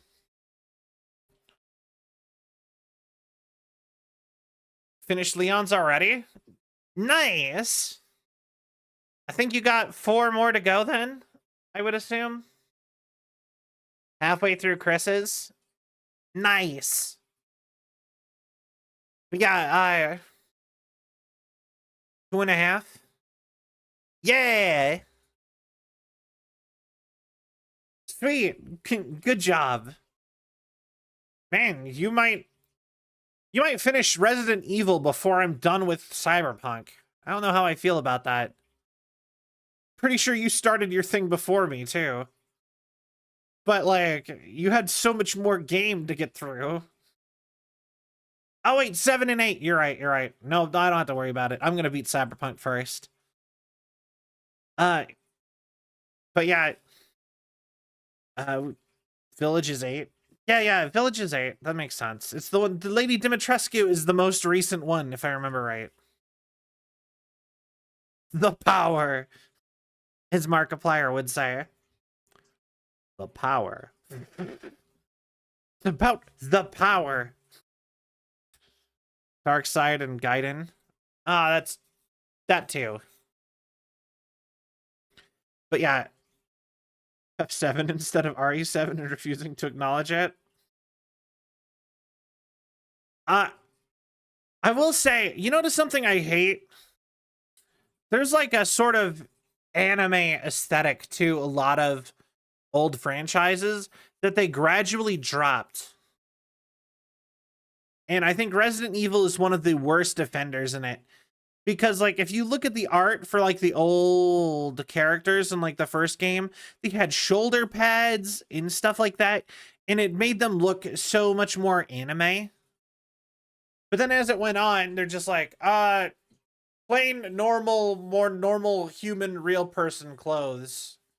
They, like, de-animate themselves. And I'm like, that's like half the fun of like the design. They're missed, but the games are good. I have never watched any of the anime or the movies for that matter with Resident Evil. Never really got into it. I did play the first Resident Evil game, and I've played 5 and 6. So, but yeah. We are pretty close to done with Cyberpunk. We have just the main quest line now. And if I remember right, we have literally our next quest with Takamura. We have like 2 quests with Takamura, and then we're on Act 3. And we are off of my playlist now, by the way. My Christmas playlist. Good night, Axe. Thank you for hanging out. But yeah. struggling on Cyberpunk. Yeah, fair. But yeah, I think we can maybe get Cyberpunk done in like 2 or 3 streams, maybe, if I do long ones. So I don't think I think we'll be able to get Cyberpunk conquered before too long. And then after that, I guess it's on to Silent Hill, according to my deal with Cell. Which is good, because good thing I've already downloaded the first game, at least. Need to go hunt down copies of 2 and 3 and 4, but I got the first one ready. But, yeah.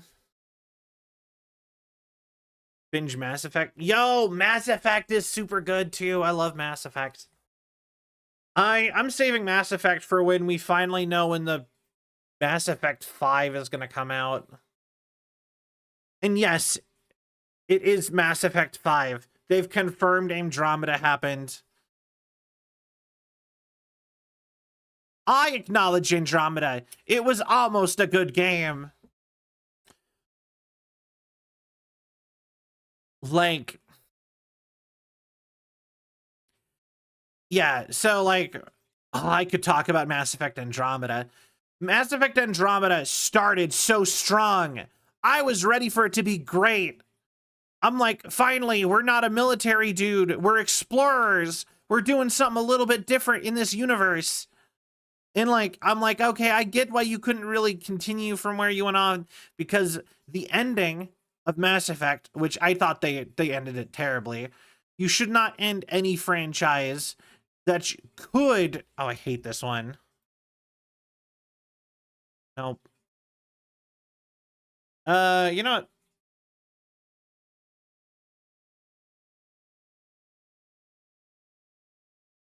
Okay. Anyway, so yeah, no, Andromeda started off so strong. I didn't want to be the military dude anymore. I wanted to be like random explorer hanging out in the universe, right? I just wanted, and I think the worst thing that you can do with a franchise, if you want to continue it, is give it like such a finality ending. Like, what are you supposed to do after Mass Effect 3? Mass Effect 3, you know what? Okay, spoiler warning for Mass Effect 3. You have 4, or technically you have 5 options at the end of Mass Effect 3. You can do the thing that you were trying to stop people from doing the whole game and try to basically power up the Reapers. You can, by trying to take control of them. You can merge all sentient and synthetic life so that everybody is a cyborg on like a molecular level. And all the androids and stuff are biological also. And then and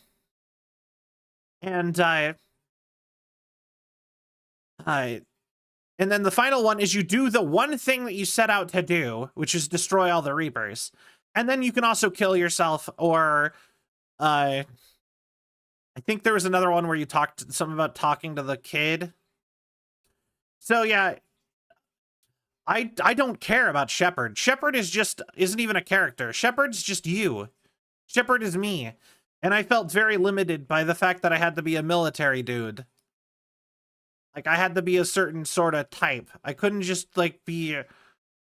I wanted to just, like, build a crew. I didn't want to, like, and, like, have, like, a space adventures, kind of. So Andromeda happens, and they're like, you're gonna go explore. The whole point is you, like, in the middle of Mass Effect 2... Yeah. So in Mass Effect 2, they figure out that they can go to Andromeda, the Andromeda Galaxy. And it's the whole galaxy. In Mass Effect Andromeda, you don't play in the whole galaxy, for the record. You play in a single planet cluster of that galaxy because you just arrived, right? So you go over to Andromeda, and you need to go explore and find places where all the races of the Milky Way can live. You need to find them new homeworlds in the new galaxy. You need to you meet the natives. You need to be on good terms with the natives because you knew that there was a chance that there'd be natives. And it turns out those natives are in a war with other group. And like, so it's like you get to a certain point in this game and it's like, it's cool, right? You're like, yeah. Right? So, you know, you are setting up colonies. You're helping them. Yeah, the Andromeda Helios cluster. Yeah. So you are trying to set up. A bunch of bad stuff happened before the humans showed up. So you're showing up and you're like, okay, time for us to fix everything like we did in. Yo, that's awesome, Cell. So yeah, you come in and you're trying to like help set up all the colonies to be self-sustaining. You're trying to help your new version of the Citadel, the Nexus. And you're trying to gather up resources and do all the stuff and be friends with the, because you're a representative of humanity, or not just humanity, but the entire Milky Way civilization. So you're like, I gotta go represent us. And so you're trying to be a good dude with the locals, and fight off the evil locals who are hostile. And yeah, and you see, the beginning of it's really good, and then the plot actually starts happening, and then it's just not. See what you're getting at. I guess that's just how I feel when I play games with an actual named character. I think that they had their own stories you can learn. Yeah, probably. Like I said, Shepard's not, to me, has never been a character. Shepard is always a big soldier guy or girl. I never actually played it as a guy. That's before some things changed for me personally. But yeah, no, I played Shepard as I played through Shepard. Shepard has a very static personality. No, actually, I don't feel the same way with V. I think V, you sort of pick more of a personality. If that makes sense. V is a little bit, you know what? Yes, I do, and I don't feel that with V. But I do feel V is further from it than Shepard is. I think it's because Shepard is such a, like, plain piece of cardboard of a human being. Like, sure, he can be goofy, but he's goofy when you choose him to be goofy, and that's it, really. But I don't see him as a character I want to sit and follow along with. I see it more like they're supposed to be you. You know what I mean? That's why you get to give him a first name of your own choice. You know what I mean? The only thing, but everyone calls him the last name so that they can, for dialogue purposes. If you could have named any of them anything you wanted, that would have felt just as accurate to me. And honestly, I think that's why people are weirdly attached to Shepard and want more Shepard, but they don't care about people like the hero of Ferelden. I'm Commander Shepard, and this is my favorite store in the Citadel. The image of you with choices through the game depending on your... Yeah, so like with V, they have a personality, and what I'm doing is I'm molding them. You know what I mean? I'm molding them in directions that I want. And so, like, while V has a little bit more established personality than Shepard does, Shepard, no matter what, is like soldier guy so that, you know, either renegade or paragon or whatever you want to do. But like, there's so much of Shepard that you yourself have to mold.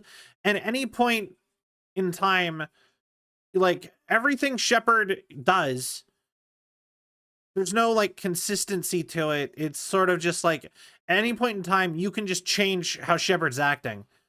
At any point in time, I could just do a renegade option, and now my straight by the books shepherd is throwing people out windows and like interrogating people like Batman or whatever, or punching reporters for asking too many questions. You know what I mean? That's not, that's not a consistent character. Like with V, it's like I can mold them certain ways, but there's like a certain level of consistency with it. And they're always like a sarcastic, streetwise sort of resident of Night City.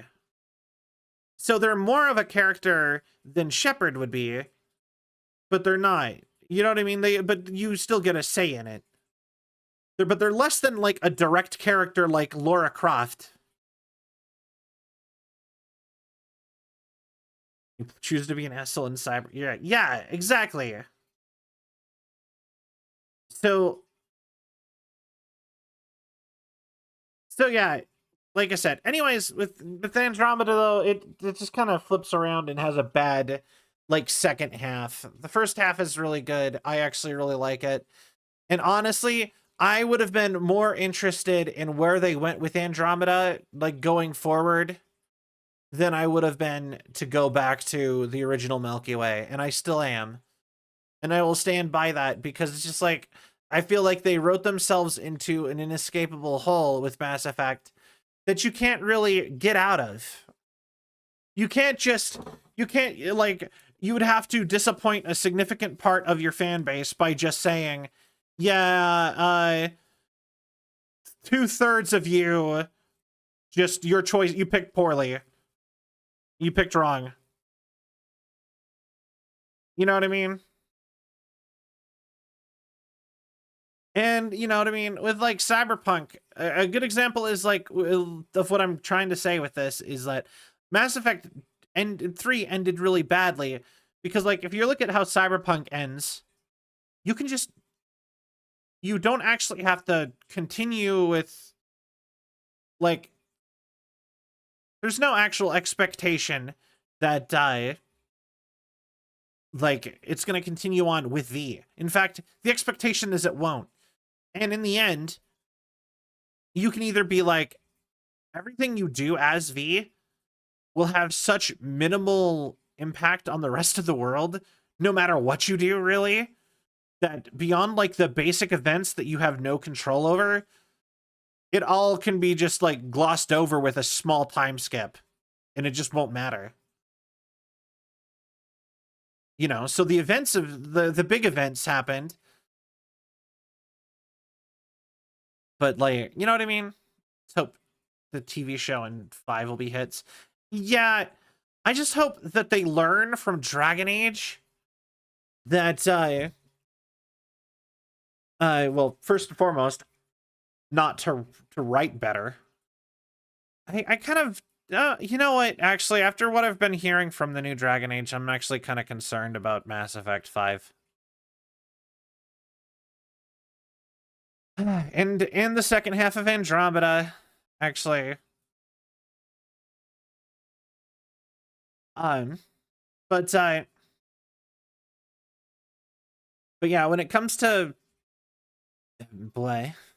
brain, this song is so distracting for my brain right now. But yeah, no, like I said, love Mass Effect. Big fan of Mass Effect. And they really should have wrote it more like Dragon Age 1, 2, and 3 and left it open so that you could just do whatever with the story and just progress the world's plot instead of focusing on one character and one big overarching plot. I actually think that the worst part of the Mass Effect franchise is the Reapers.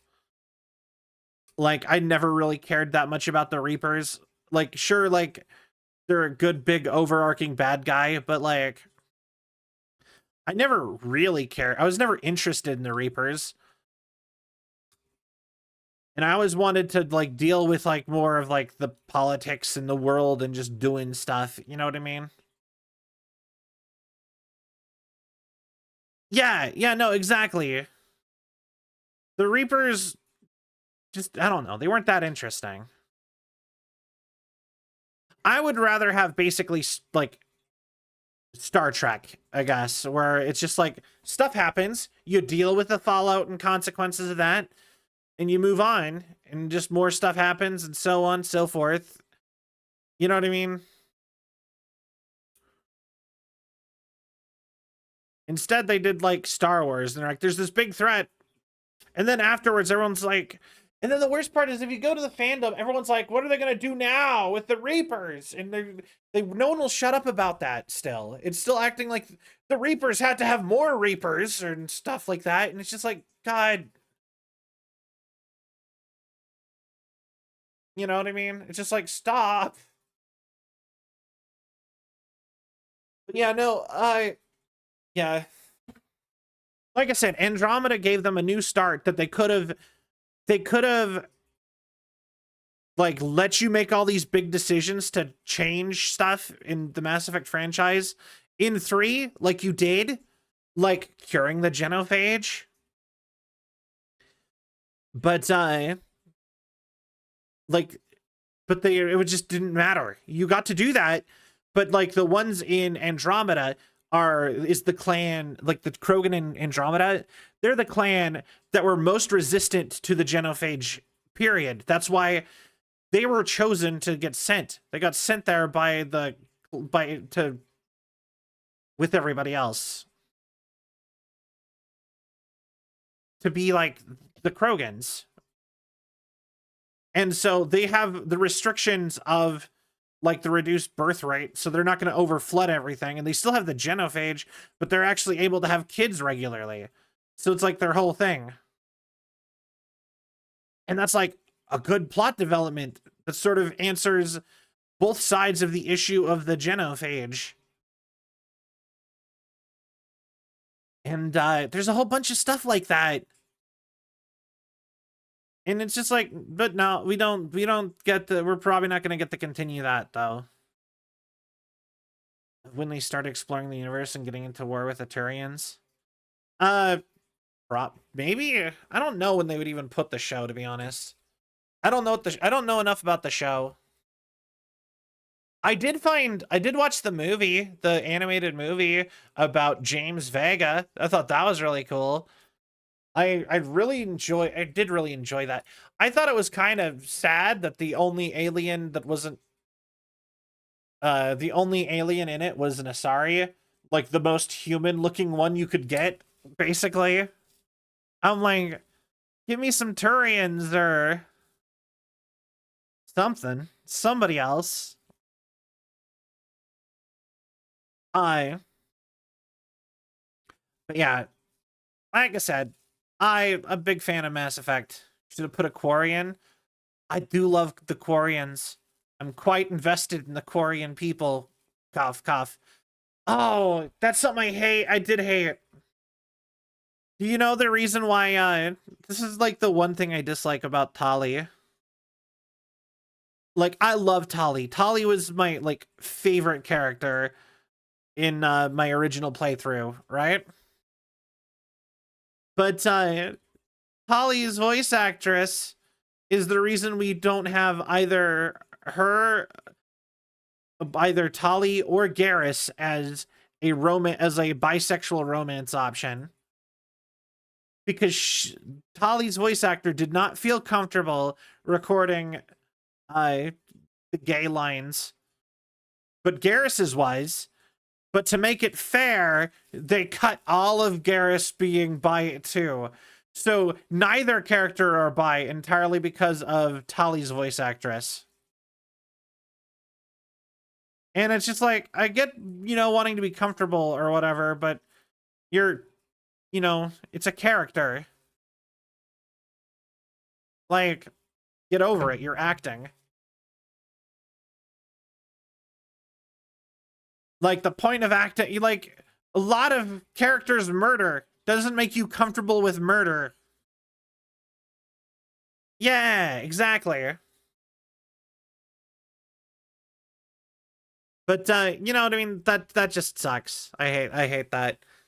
Because, like, I feel like I'd have a hard time not romancing Tali again. But I'd want to be FemShep if I went through the old games again. So then it would just be and I guess Garrus is a good follow-up choice. Garrus is like the broest dude ever, but still, I had feels with Jack. I'm sorry. Yeah. I was like, I said up from the get-go that I was just like, no humans. Jack was the best of the humans, I will say, though. I did like Jack. Also, you know what else? Jacob sucks. I agree. I agree. I think it is a shame, a damn shame, that across 4 games that we still have not been able to date every single race. You know what I mean? The majority of the romance options are always human, and I hate it. Just give us one each for boy and girl. We don't need more humans. I want to date like a Krogan or a Solarian or a Drell. Well, we got a Drell option once. Let me date a Hanar or an Elcor or something. It'd be fun. It'd be cool. Give us a Hanar and Elcor crew member for that matter.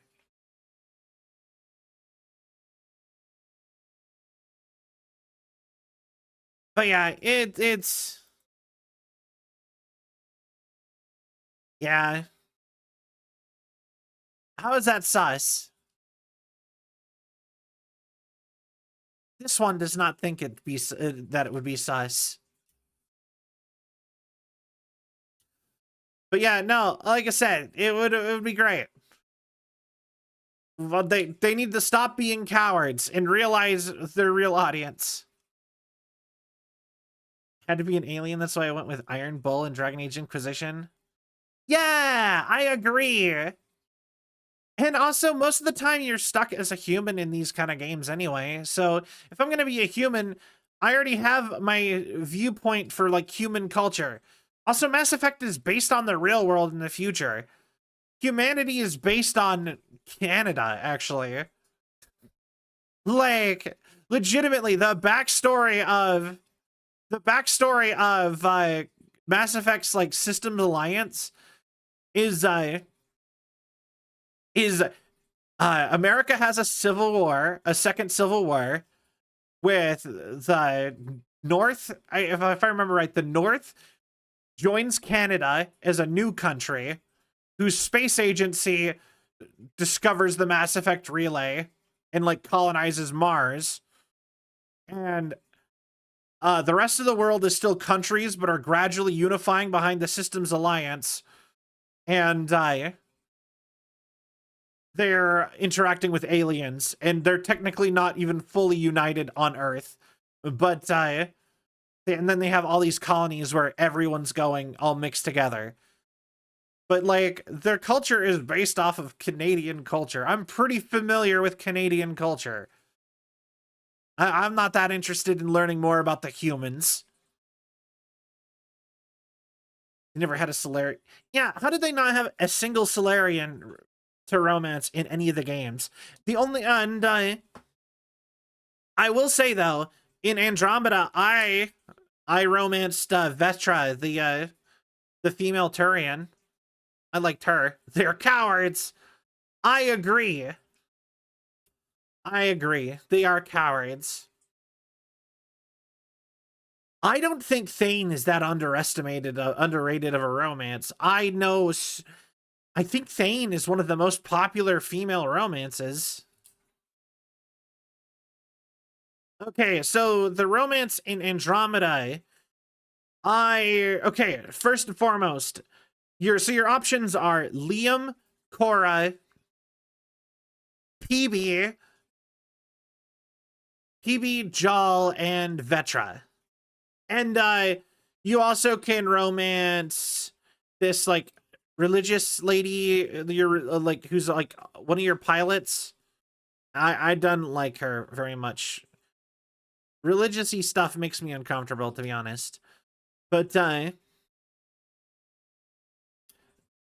oh, you can romance Garrus too in the original trilogy.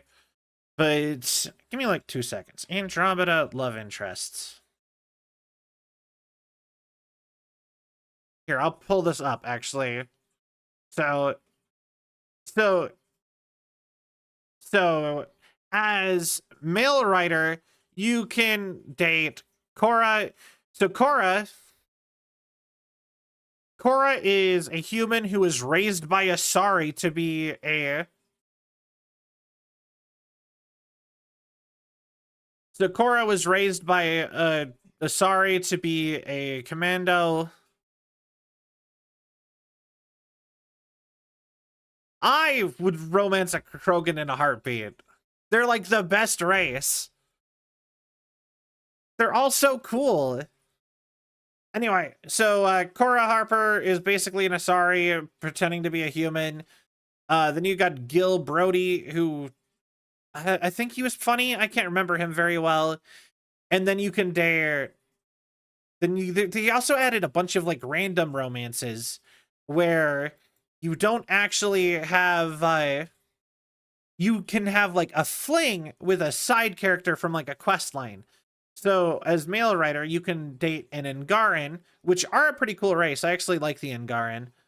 But you can date an Angaran historian who wants to record stuff from the Milky Way to get to know the Milky Way stuff. And then with female writer, you get to date Suvi, who is a super religious science officer. And I don't know, she makes me uncomfortable to talk to. And then you can date the worst character in video game history, Liam Costa, who I hate him so much. He's so awful. Everything about him is awful. Actually, hold on. I will rant about him. Okay, actually, so Liam Costa. So he is like he is like a 20-something-year-old British search and rescue operator. Which that's already a weird thing to have in like an exploratory vessel, I thought. Okay. But the only thing he's constantly being super aggressive and offensive to everybody, basically, and constantly messing stuff up and making like problems for you. And you never can be like, I don't like you, get the fuck out. You're stuck being like, oh, Liam. And you don't have an option to be like, no, this is too far. And he goes too far with a lot of stuff. And you can't call him out on any of it. You're just supposed to be, Liam, breaking protocol again, going against all the rules, putting us all in danger, almost starting a war with us and our only ally in this entire galaxy, Liam. Fucking one dude almost ruined everything in multiple plot lines, and I hate it. Hate that dude so much. He is the most hated character in all of Mass Effect.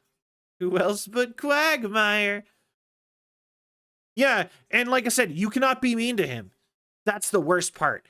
Like, in the original trilogy, you can kick a lot of the characters out. You can do stuff to just be like, get out, basically, with a bunch of characters. You can, you know what I mean?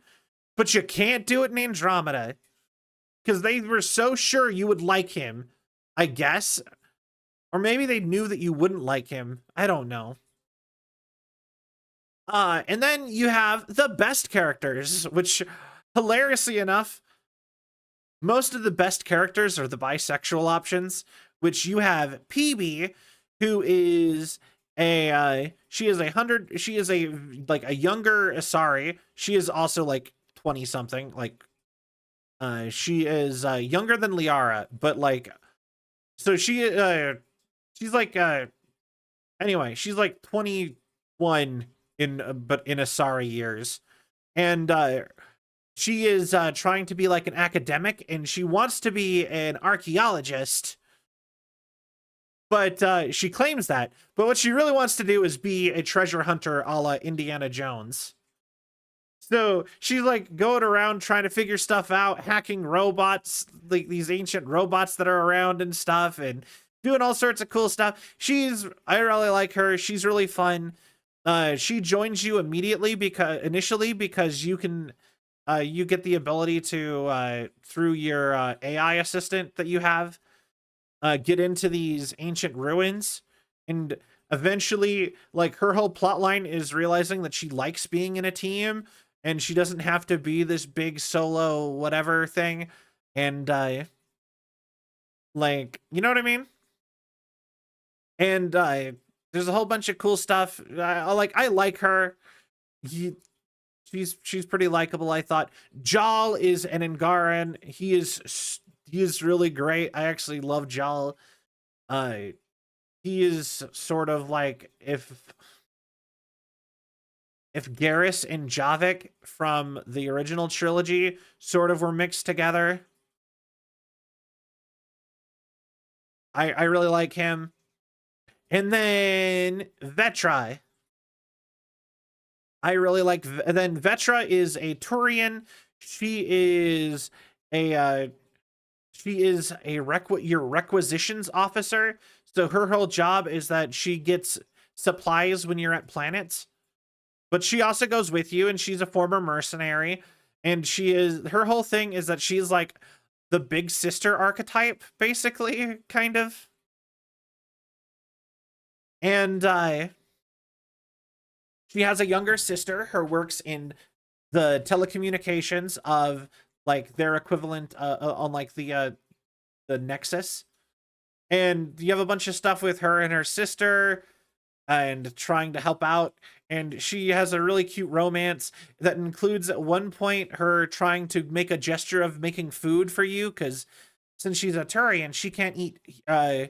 They're a dextro species like the Quarians, so they can't eat the type of, I can't remember what the type of protein that humans are made of. Levo. She can't eat Levo food. So she doesn't know anything. She doesn't know much about humans, and she doesn't know much about Levo food, for example. And she tries to get you a steak dinner because she knows that she finds out that's a big human thing.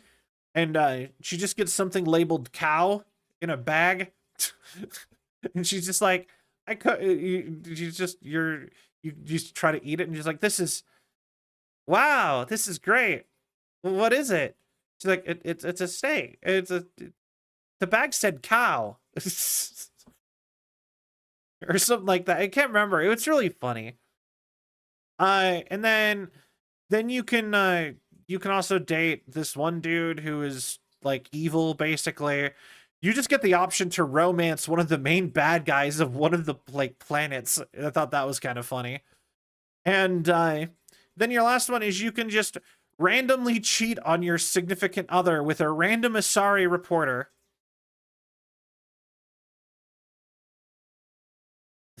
And I just think that that's like, and she like encourages you to like basically cheat. It's weird.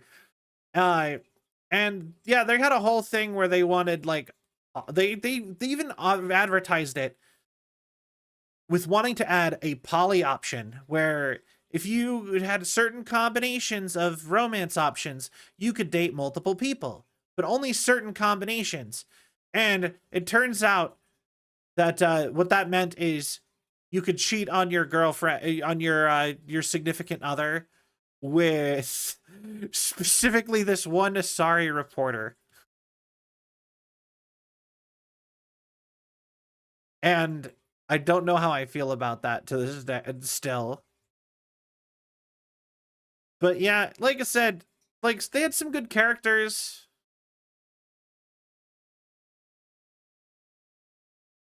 It's yeah. My favorite species in Mass Effect, Krogan, I would say. Quarian is a close second, I think. Honestly, no, I just love them all so much, actually. I don't really have you know what, Krogan is the easiest one. But like, never did a whole lot of development with her. Yeah, she's barely in the game. That's the thing that's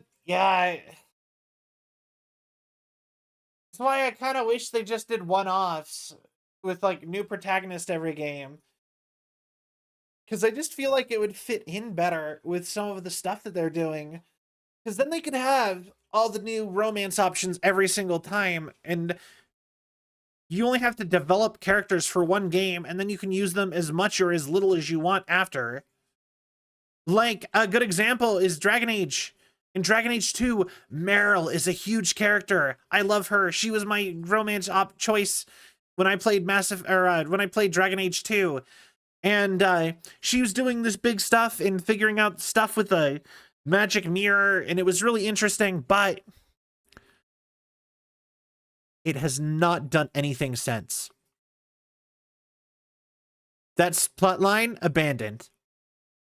But it's fine, because like there was big stuff that could have came out of her magic mirror, but it also very easily could just be nothing really significant happens.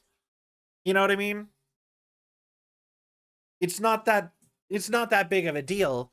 And I bet a lot of people, if you liked Dragon Age, forgot about the mirror in Dragon Age 2 entirely. Probably. You know?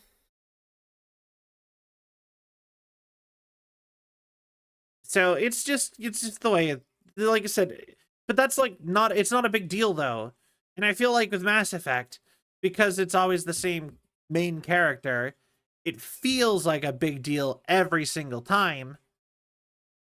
You know what I mean? And it feels more like, where's so-and-so character? Why aren't they here? Why aren't they doing stuff? Why did you have to write them out?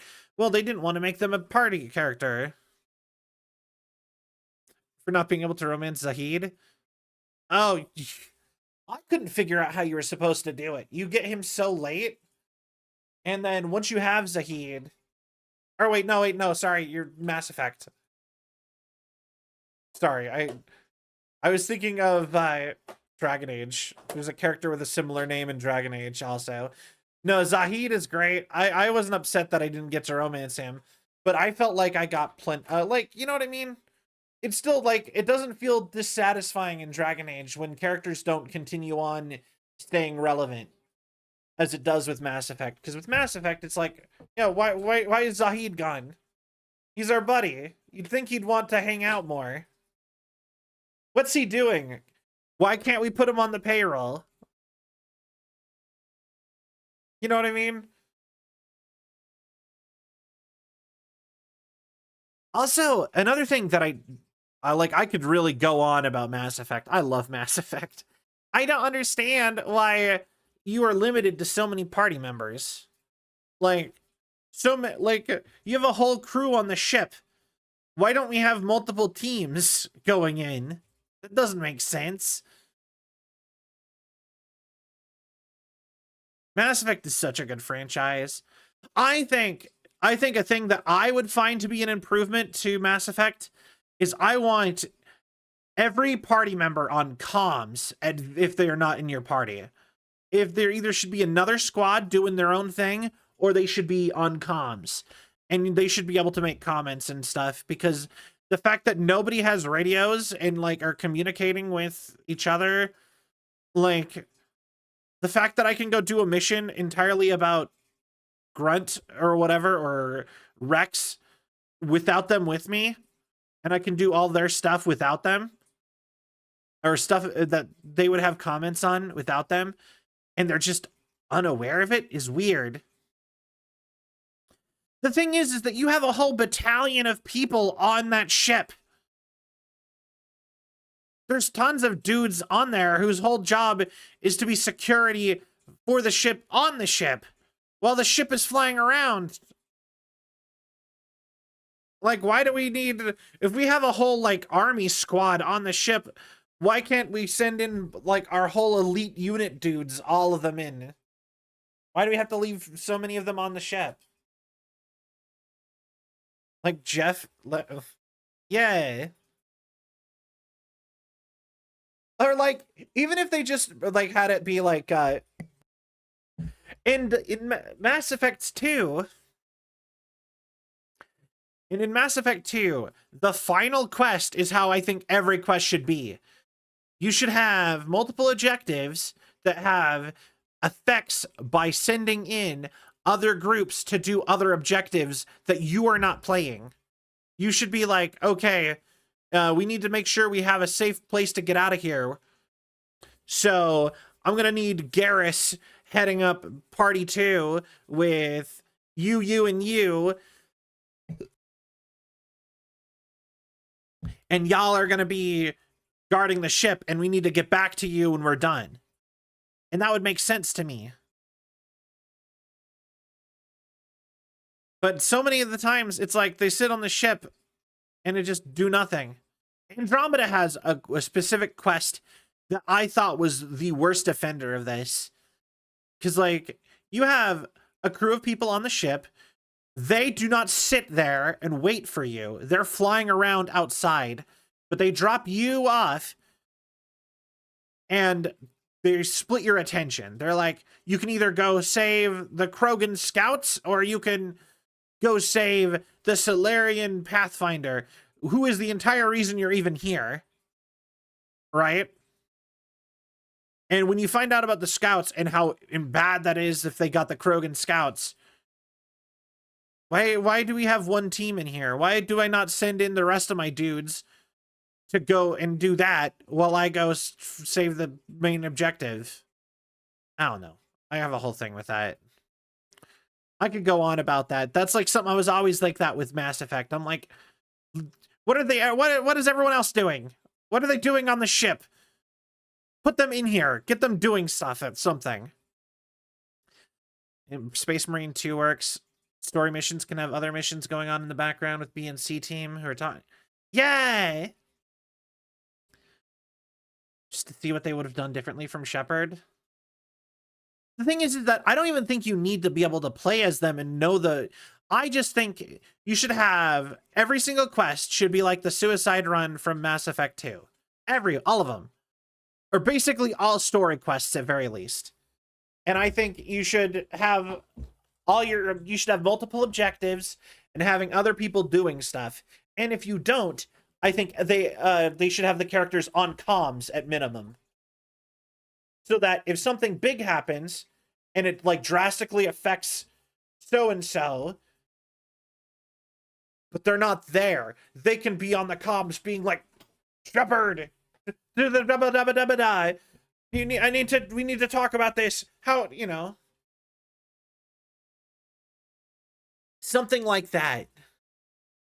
Or even it's just like the characters like we had to lock Rex in his room. He was freaking out. You know, something like that. I don't know. You know what I mean? I feel like you could make a lot of that stuff a lot more dynamic. And like, sure, I guess it's a lot more writing, but like, I don't know. I feel like we should be at that point with games at this point. I would rather have more complicated games that are like in depth and like have more meaningful like choices and stuff like that than better graphics. I'd be fine with PS3 graphics if it meant a super dynamic, complicated game. Like at that same scale. Heck, I would go back to PS2 even. You know? Not like bottom of PS2. I'm talking like the very best of PS2. Because PS2 had some games where you were like, whoa, how is this on PS2? You know what I mean? So, like, high-end PS2. Coming back from mission from another planet, all just to hear from Tally that Grunt ate your hamster because he thought it was... Honestly, that'd be pretty funny, too. Stuff like that. Yeah, like I said, there is stuff that could happen, that they could do it better. Too bad BioWare is up in, like, Canada. Otherwise, I'd go try to get a job there and just do it myself.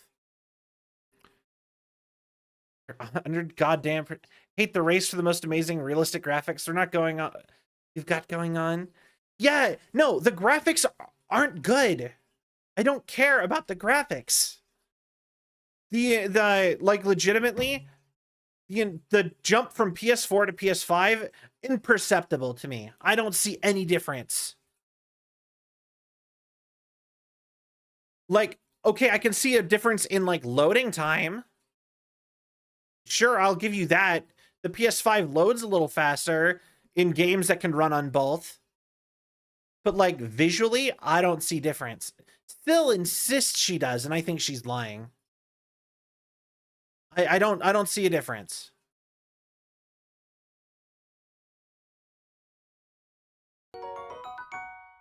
Yo, C9, thank you for the follow. Welcome to the Sylvian Legion. I hope you have a cell of a time. And thank you so much. But yeah, I just went on like a half-hour rant about Mass Effect. Merry Christmas, happy holidays, happy first day of Hanukkah, happy first day of Kwanzaa, happy New Year's in like 5 days.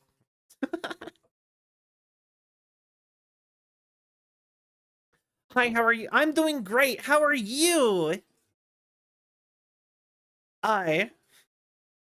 Yeah. Anyway, Mass Effect.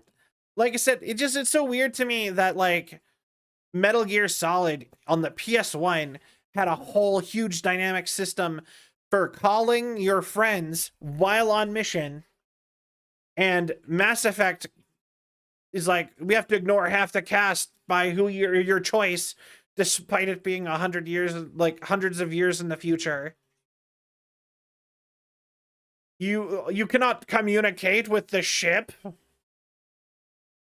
Your friends are not interested in being on call.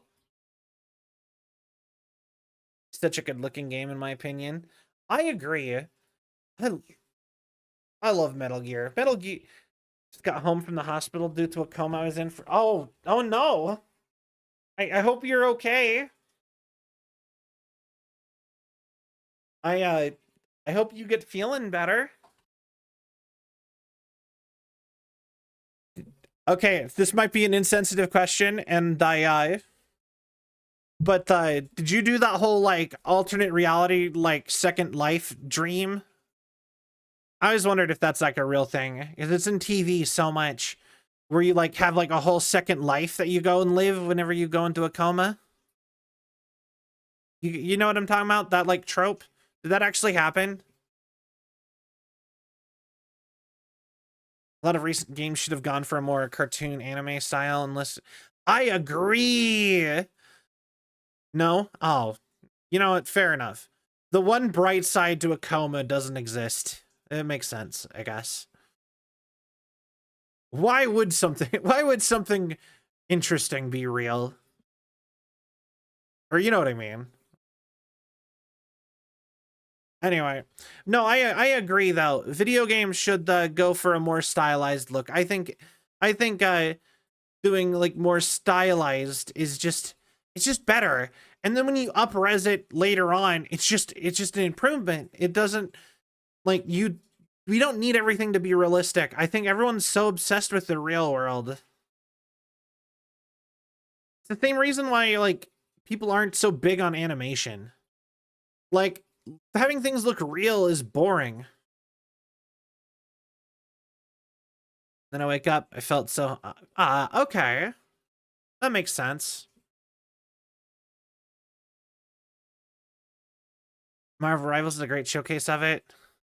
It looks phenomenal. Yeah, I agree. Marvel Rivals does look really good. I wish there was some like single player content, because I don't always want to... Because that's like, say what you will about like Fortnite, but like, I don't really have to go and just like shoot other people in Fortnite if I don't want to. I can literally play it as like 2 or 3 minutes of competitive shooter, and then the rest of the time it's like a solo like adventure game, basically. Go complete some quests in the whole map before they're Arena closes down. Honestly, I would almost love like a big crossover MMO like that, but like Fortnite, but if it was an MMO where you're just supposed to like, I want Ready Player One. I just want to play in the game from Ready Player One. Yeah, you know, that's really what it is, I guess. I would kill for that. I having some sort of PvE would be nice, or any sort of co-op side mode. You know, yeah, I really like Festival. It's Rock Band. It's literally Rock Band. Just Fortnite. Actually, fun fact, did you know Fortnite actually was going to do an MMO at one point? They actually actively looked into a more permanent version of everything where they actually like trademarked stuff and did a bunch of things that were in the files for a while. This is an actual leak from a year or two ago. And so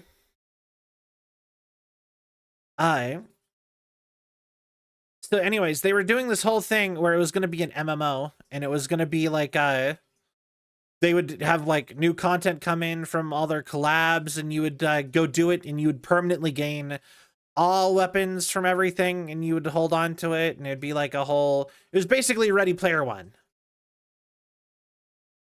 And I was so hyped for that, and then it got removed from the files like 2 patches later. Apparently, they just gave up on it. They started work on making an MMO mode. Not into Fortnite, more into Titanfall 2 or Destiny. That's fair. I just threw it out as like an alternative. I've never played Destiny. I've played Titanfall though. Titanfall was all right. I'm not the most competitive person. So like when it comes to those like competitive games, I need something I would find interesting that is not just that. You know what I mean? I would want something else that I would like I could go do. And I really like stuff where it's like build them up, where you're like you want to like gather as much stuff and collect it and build up like like something about doing that kind of a thing always kind of gets me a little bit. You know? So like collecting all the like the like collabs and it free stuff or whatever on Fortnite, all the stuff. There we go. You know what I mean? Like I would be more into that kind of a thing. Although I barely remember Titanfall. But PlayStation Home, I loved PlayStation Home. I wanted that to be a thing so bad. I want them to bring it back so bad. PlayStation Home is so good. I love just like, and I never even talked to anybody in PlayStation Home. I never did that. That wasn't the part that I liked. Like, I liked just doing like the little quests and world stuff and getting all like the free items and like kind of feeling like I was just in a community where, because I'm not the most social person all the time, IRL even. Hi, C9 Storm. A lot of C9s today. Welcome in. How are you? Console Facebook. It was a great community. I wouldn't throw Facebook in there. It was literally just proto VR chat. But I like the fact that there was like consistent items and locations and decorations, and like you actually like earned stuff by doing things and whatever. Good you. I'm doing good. Persistency. Persistent or consistent. Like if that's I believe that is no, persistence. That's the right word. So persistence. That's like the thing that I think makes it a real community. The fact that there's like layers and it can build on itself. When it's something is entirely community based, then everything is kind of meaningless. But also, if everything is like, you know what I mean? So you kind of almost need to have like items and stuff that people can like, you know what I mean? To like be like, oh, remember this event and blah, stuff like that. And they can like, I don't know, to a certain extent. So that's like how humans are. You know, we people want to have some amount of like, we collect trinkets and stuff from things we do, and you know, so on and so forth. We like to like make spaces our own without having to learn a whole new program. Ah, Storm is your twin. Okay, okay. Well, nice to meet the both of you. But yeah, like I said, I would kill for a PlayStation Home 2. I have been dreaming about that for a while. I used to play that so much. I had, yeah. I never, and I wish I would have spent more money on it or something if I could have. You know what I mean? I was in school for most of the time that it was around. I won't come back, but we wish it would. What? What's another thing that won't come back, but we wish it would? Yeah, no, there's a lot of things that I wish would go back. I feel like the world is gradually moving towards just being boring. Feels like nobody's doing good stuff. Like everyone's, you know what I mean? Feels like all the fun's kind of going away. Yes, home. Yeah, like I said, I love PlayStation Home. I want more of it. Like I distinctly remember the biggest highlight of PlayStation Home was the Dead Island like event where the main area of PlayStation Home got invaded by zombies and you had to actually fight off zombies to get free Dead Island stuff. And also the fact that by playing other games like Batman Arkham Asylum, you just got stuff in a PlayStation Home. Almost as if like, you know, you came back from being Batman and you kept the Batmobile. Like, it's like, what? You can just do that? It was super cool. Or, what else did I get from that? I also got, I had Kazuya's from Tekken's pants, and I had Cole McGrath's from Infamous 1's, like, entire outfit from doing, playing Infamous. There's a whole bunch of cool stuff like that. I'm skipping this one. Like, I like that one, but... there we go. I like the Killzone event when Killzone 3... I don't remember that one. But there were, like I said, there were so many good events. And every holiday had a whole event for everything where they gave out tons of stuff for the holiday. Like, I had, like, fireworks hats and stuff like that for in both America and Canada varieties. For America, for 4th of July, and I believe it's 5th of July is Canada Day. So 4th of July, because they put them as one event for that. A whole bunch of other stuff. It was nice. An alien UFO phase. Yeah. And, you know... And if you just wanted to be a character, you didn't want to be your character dressed as, And I love that they had, like, they gave out... They, like, there is a difference between your character dressed up and just being another character. So, like, you could cosplay and you could just be your favorite character if you wanted instead. And it was like, something about that was kind of nice. So you could be like, I could make Selvi me, in PlayStation Home, and I could just get the outfit of a character, and I would be my character in that outfit, and not, you know what I mean, and not just be that character. You can't do that in like almost any other game, feels like.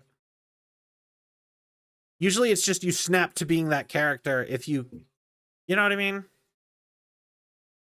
And then there was a bunch of clones, but like they never went anywhere. Like that Adam Universe game, or what was the other one? I don't even remember.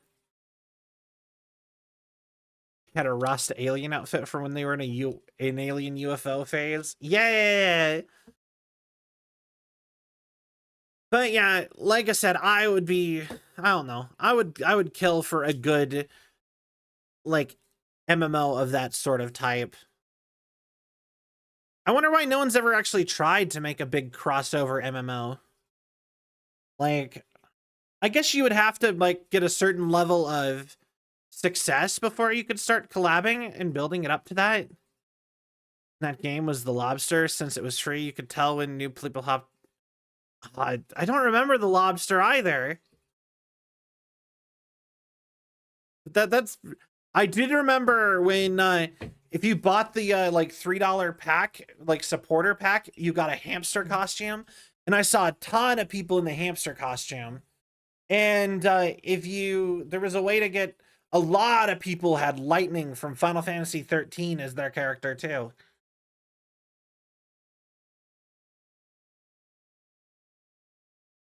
You know, so open mic before they made it private. Ah, yeah, okay, that makes sense.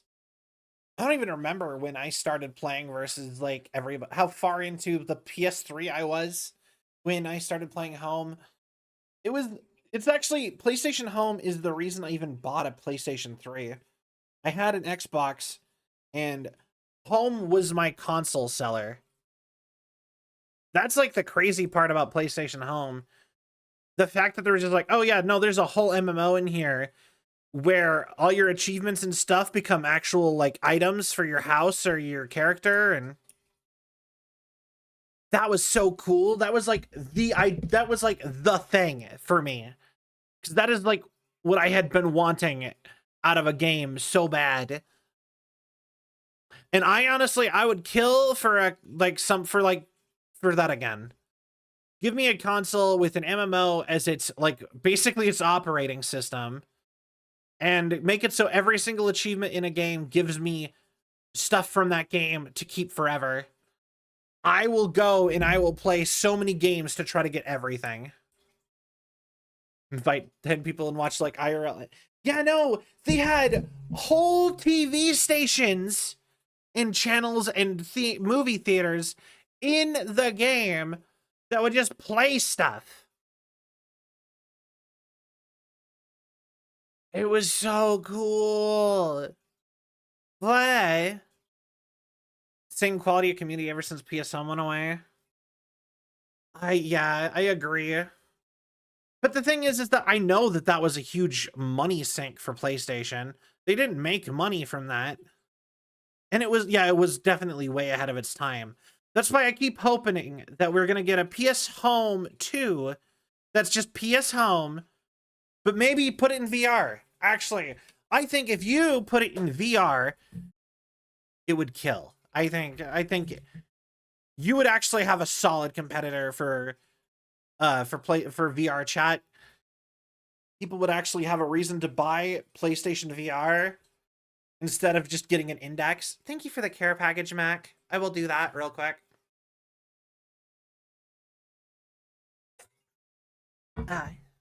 But yeah, you know, you'd have like a reason to do that. It would be, there's so many good stuff you could do. And having a way for like you to just get stuff from games and collect it and put it in a house and various whatever. It's like there's stuff you could do with that. Hi. And it had one of the best character creators in games too. It was just such a good thing. I made myself IRL in that character creator, and it looked spot on to me.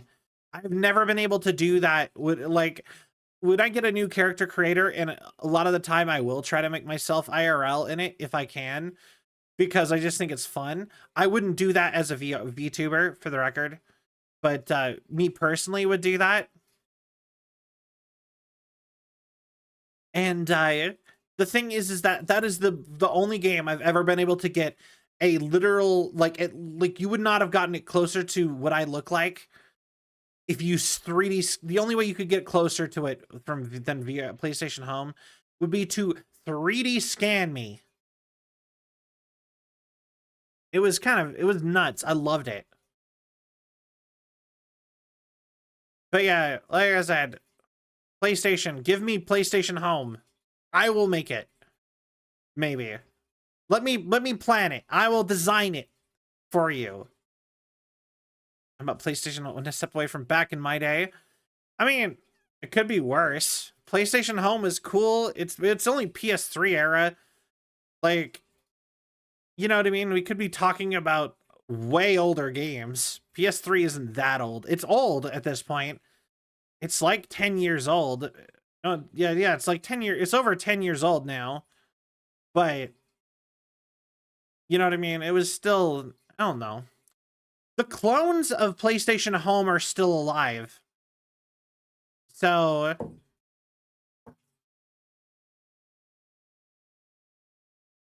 is it really? I'll stop talking about PlayStation Home then. God damn. PlayStation Home.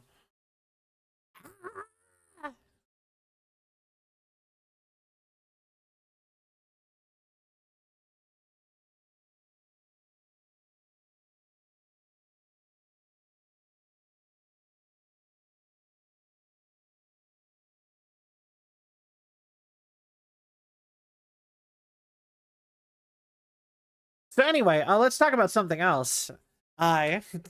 Anyway, so ba ba ba ba. So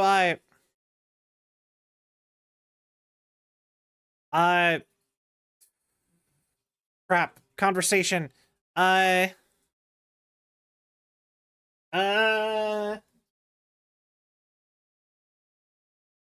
Actually, I found something interesting in my stuff the other day. I been reading anything. I don't read anymore. I used to read all the time. Actually, when I was in school, I would read constantly. I was always reading books. But I have not read a book in forever. Basically, since I got out of college, I haven't read a book. And even during college, I didn't really read either.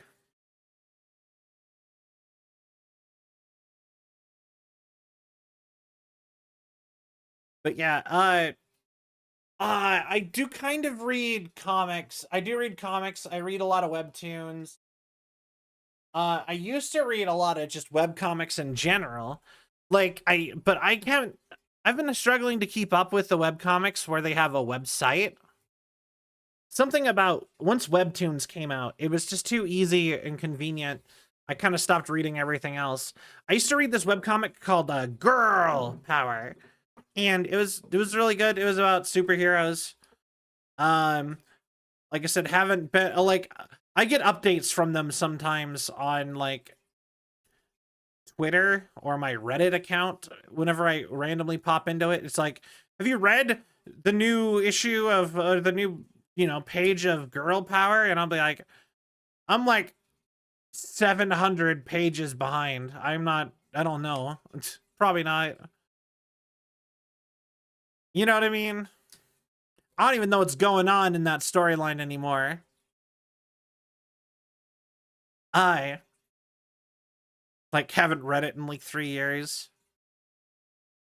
Although I will say the sad part about webcomics is most of the time they end like a lot of the time without like any fanfare. You know what I mean? They'll just like stop updating, and then if they never got a book release, They're just gone. I've had books that I've had webcomics that I read that I loved that just are gone. And it's just like no evidence of them ever existing. And it sucks, so obviously canceled. No, like it sucks that they ended early because it's like I would have like really enjoyed. There's another one that I read. I was reading this comic called Blaster Nation, and it was really good. It was like there was like nerd culture stuff and like some cute like slice of life stuff, and it was all fun. And then the creators are just like, yeah, we're ending the our PG comic to make an adult comic that you have to pay to read. And so like I loved its sense of humor and all of its stuff, and it's just like now I have to pay to even read the other one. You know what I mean? I was so bummed. I was like, so now it's not only is like the comic gone, the thing you're quitting it to read, I can't even read, even if I want. You know what I mean? Hi. Yeah, no, we're talking about webcomics. Yeah, yeah, it is sad. What was the other comics I was reading? Like before. Uh, what's that company? What is that company's name?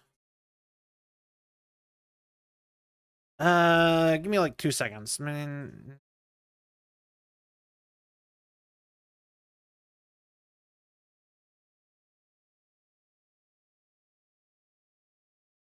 Pixie Tricks. I used to read a bunch of Pixie Tricks comics. They have I used to read used to read Menage a Trois and Eerie Cuties on that. And I haven't touched them in forever. I don't even know if their comics are still going.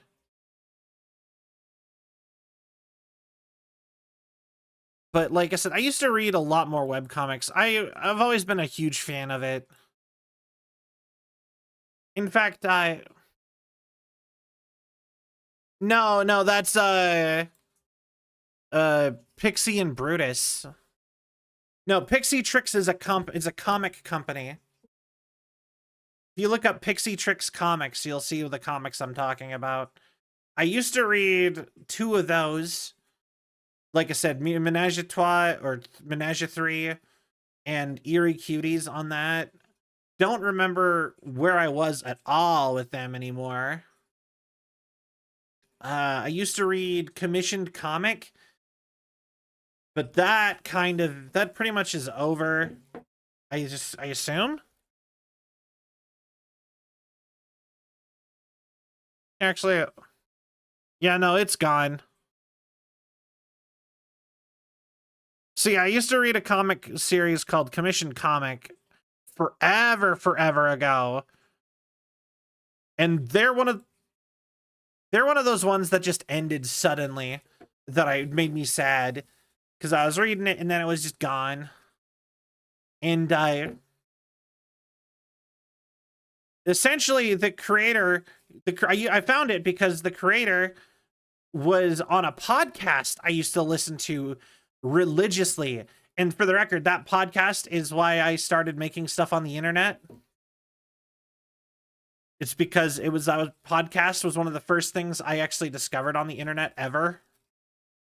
Like that I became a fan of and made me be like, I could do this. Okay. So just to throw that out there. But yeah, at some point he was just like, yeah, no, I make more money just doing actual comic commissions. So he stopped doing comic commissions.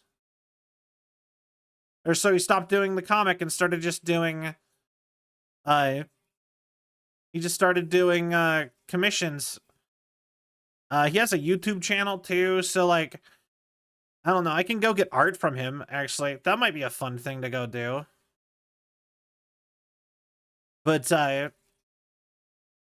like I said, it's just his comic ended and it was so good, and I don't even think there's a way to read it anymore. It's just gone. And there's a bunch of stuff like that. Like I said, just the fact that like web comics are so impermanent. They go away so easy. Just makes me sad. Uh yeah.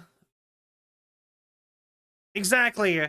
I really wish. Okay, my biggest wish for the American comic industry is I want it to be more like manga, and I want it to be more active.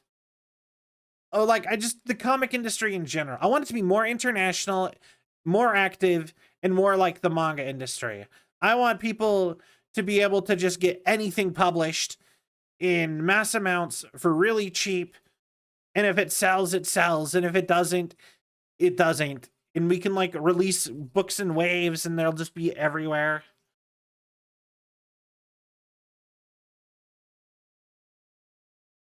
You know? I don't know. I hate that just like the internet is amazing, but everything on the internet can just disappear at a moment's notice. Nothing's permanent on the internet. But you know what I mean? It's just like I said, it's nothing's permanent on the internet. It's both forever and not, you know?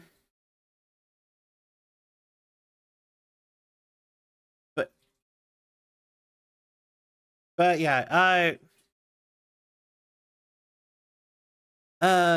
comic called The Rotten Ruin based on the actual book but ended quicker than the book. Fair. Oh, if you want to know what I'm reading on Webtoon, as far as like Webtoon goes, I'm reading the Wayne Family Adventures. I've talked about that before. I've been reading so Wayne Family Adventures, I've been reading the obvious like estate developer and residing and healing in another world. But I've also been reading Just a Goblin. Just a Goblin is so good.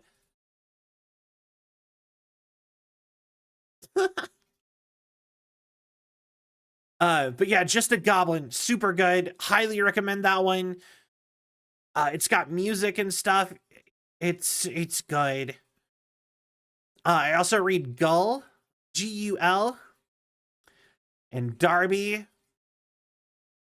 And Darby's really good too. I don't know how I'd recommend Gull. I do really like Gull. Oh, I read A Cat's God Awful, which is fitting. Yeah, I love that too. Yeah, I read Cat's God Awful, My Eldritch Girlfriend, and My Dragon Girlfriend. Because I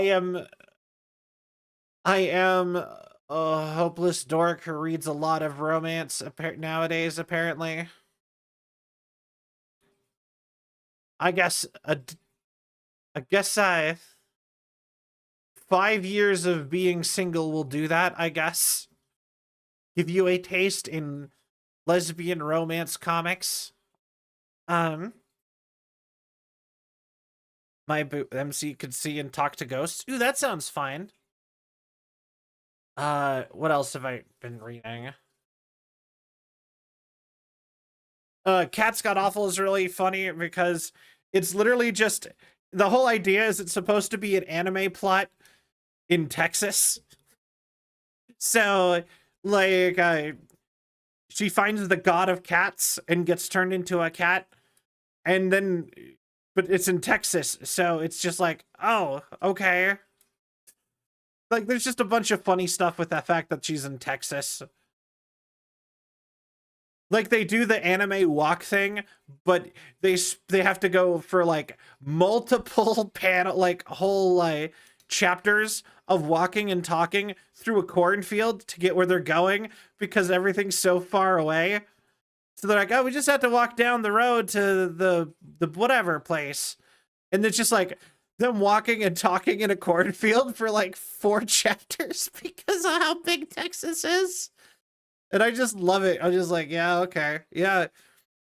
If you guys can't drive, then that's what this is gonna be, isn't it? It's gonna be time to get to know the characters a little bit more as we go on this adventure out of your property back to town.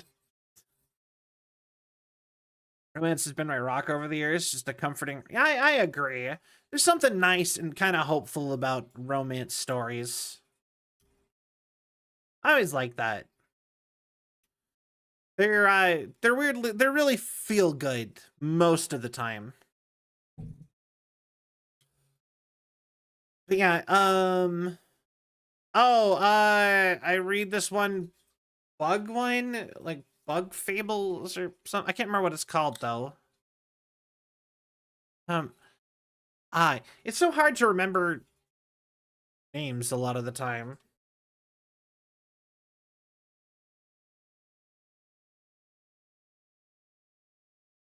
But yeah. But yeah, no, like I said, I haven't read a book in a while. I read comics. Oh, I finally read some more Love Tyrant. I started reading that manga because I remembered that I loved the anime. I love the anime. I finally got myself to read a couple more chapters of it. It is really good. I've actually been, it's been really funny. Love Tyrant is a parody of Death Note, where essentially they have a thing called the Kiss Note, where you have to get into a relationship with you have to, like, specifically a relationship and get a kiss from the person whose name is written next to yours. Like, you know, like how like teenagers do that, like that it blah blah blah x blah blah blah, you know what I mean? If they write it like that, otherwise you die. You will just die if you don't do that within, like, I think it's like 2 weeks or 2 days or something like that of your name being written down. So, but you also, if you had no feelings, you gain feelings. So the main character catches a Cupid, right, which is their version of a Shinigami from Death Note, who is she's a Funjoshi, which means she is super into yaoi. So she is just literally every single pair of dudes who show up. She's just like, oh, those two. And she's just like, she doesn't care. She just thinks it's funny. Or like, she's doing it for her own entertainment, not caring about what people would actually want or be interested in or anything. And it's weirdly, it is kind of progressive in that, like, it's the yaoi is a joke, but it does show a lot of them actually being happy about it. But anyway, so she's like, fine, you saw me, you caught me, let's write you. And then he gets paired with a girl who he was like the popular girl, and it turns out she's a yandere. But you can't, there's a whole bunch of things where, like, they're now technically immortal, and until they got in a relationship, so that means they're not gonna die, but until they kiss, they're immortal now through loopholes in the book's work, and a bunch of stuff starts happening.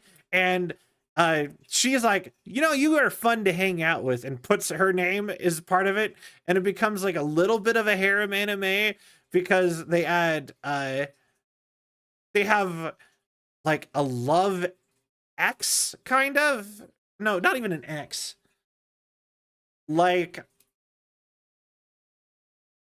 what would you call that? Like a love Z. Like, so and so likes this guy likes this girl who likes him back, but then that girl, the second girl, has a girl who likes her and joins their relationship entirely for the, anyway, there's a whole thing. And then plot starts happening where like demons are showing up, and it turns out the yandere girl and her sister are like part of like a secret family who are like supposed to like fight demons. They're basically like magical girls, kind of, and it's like a whole thing. It's really interesting and fun. And the anime cuts off as a cliffhanger with them like they're like the plot's expanding. There's all this other stuff, and you're like, I thought this is just a goofy parody of Death Note, and they're like, nope, we're going into magical girl territory. But the anime's over, so you get 2 episodes of being like, where's this going now? And then it's like, nowhere. The answer was nowhere. And there's not going to be another season, probably. Because the manga is ended, but the anime ended on a cliffhanger. So I'm like, I need to read the manga. And I've been saying that for a while because I wanted to know where it was going. If it's going to go anywhere, I wouldn't be surprised if the manga ends there too, actually. But anyway. Yeah, and Found Family. I love that John. Yeah, I love Found Family. I love Found Family. Yeah, no, the story is called Love Tyrant. It's, if you like anime that does a lot of goofy, it's just kind of goofy and weird and fun. It's very, yeah, I don't know how much I recommend it to people, but I enjoyed it. So,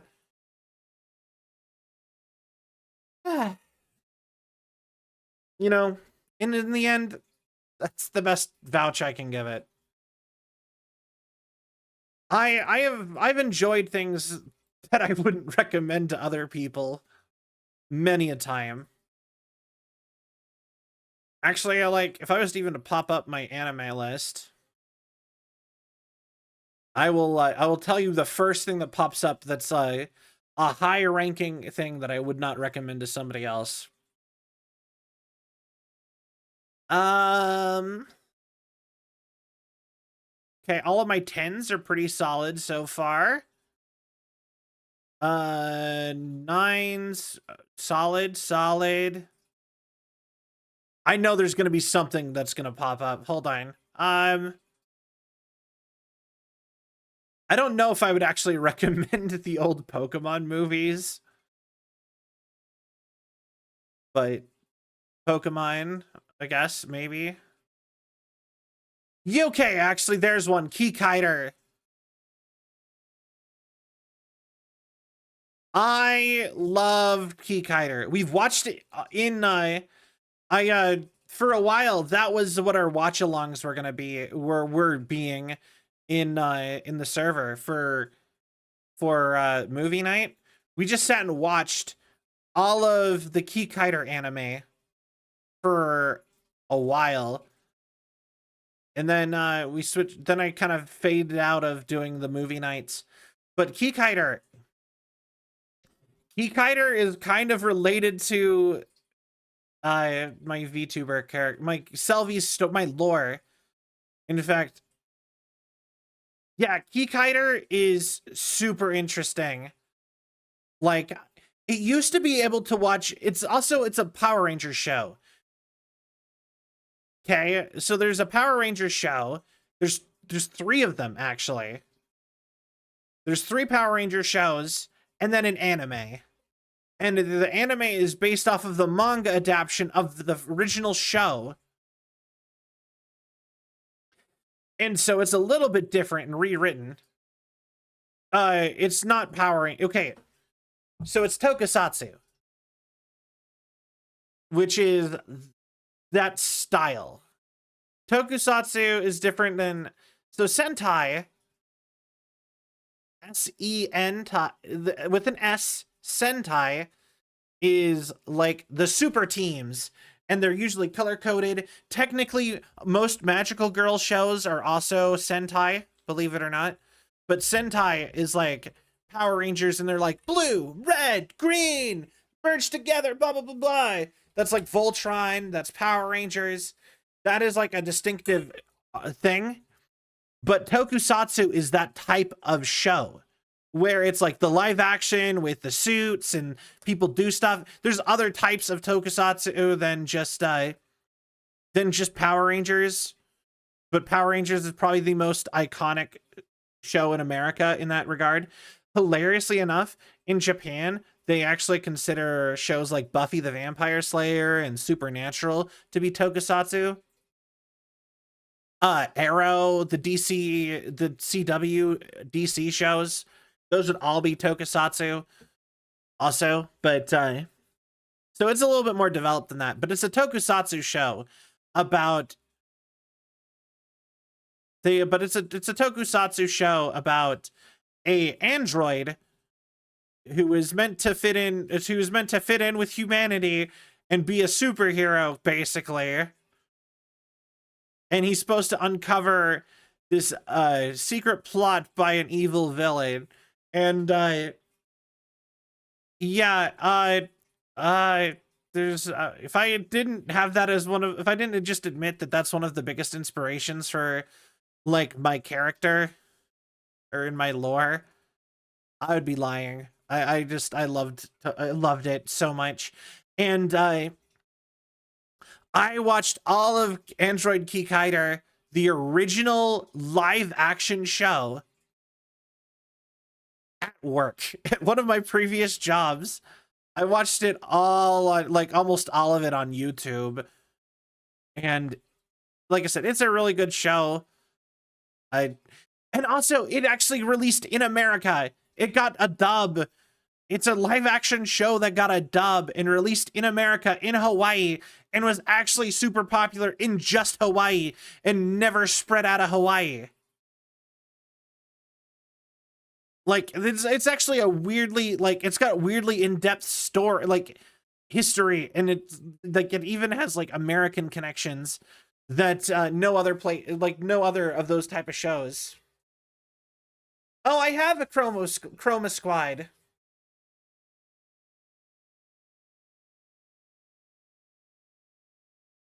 Yeah, I actually thought about streaming Chroma Squad at one point.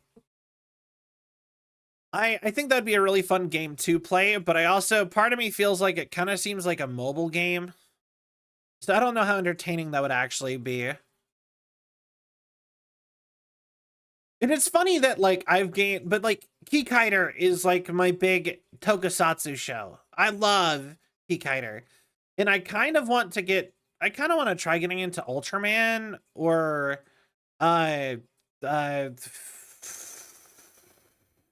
what's the other one?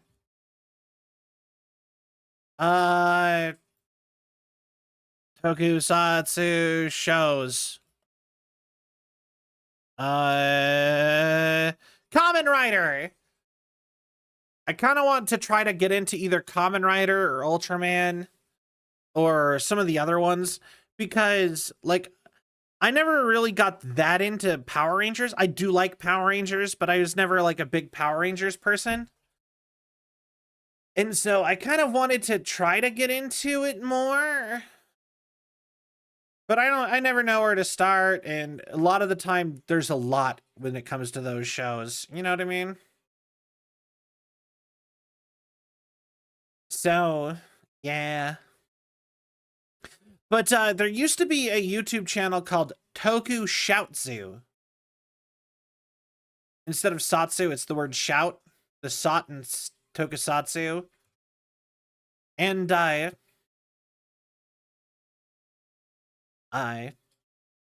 anyways, they used to have every single Tokusatsu show made by Toei.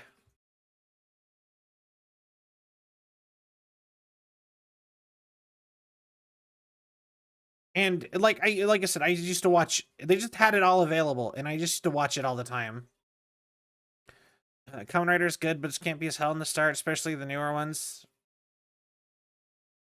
Yeah, it sounds about right. But yeah, no, if we're going with it, there we go. Finally, I found an anime that I don't know if I would recommend that I rated highly. I loved Bobobo. I don't know if I would recommend that to anybody. I feel like I loved that. I gave it a 9, but I feel like the reason I loved that so much is just when I watched it. You know what I mean? I feel like the fact that I'm nostalgic for it and I loved it, I feel like it wouldn't translate to other people either. There's another one. And was made by stoners, I swear it. It wasn't. That's the funny part. It really was just, I don't know, that show was just crazy. I think it's got to be one of the best like parody animes. I love that it really just makes fun of every anime. Like they turn into a Sailor Moon parody. One of his attacks that he actively just does is his hair opens up and Yugi, poorly drawn, comes out, summons Slifer the Sky Dragon, also poorly drawn, and blows you up. That's one of like Bobo's big, most famous attacks that he did. It was great. I love Bobo. Something about that, like, just how random it was, used to get me laughing a lot. And I still think it's funny. Although, it's like, the best moments of it are the... Yeah, anyway. Like I said, I just don't know if I could recommend that to another person. You know what I mean? I enjoyed Big O. I didn't watch Big O. Did you know that's made by the same people who did the same animation studio who made Batman the Animated Series? And when they were animating Batman the Animated Series, they wanted, like, one of their big things is that they really wanted to make an anime using the same techniques. So it does the reverse color thing that Batman the Animated Series did, where it was like everything is painted on black.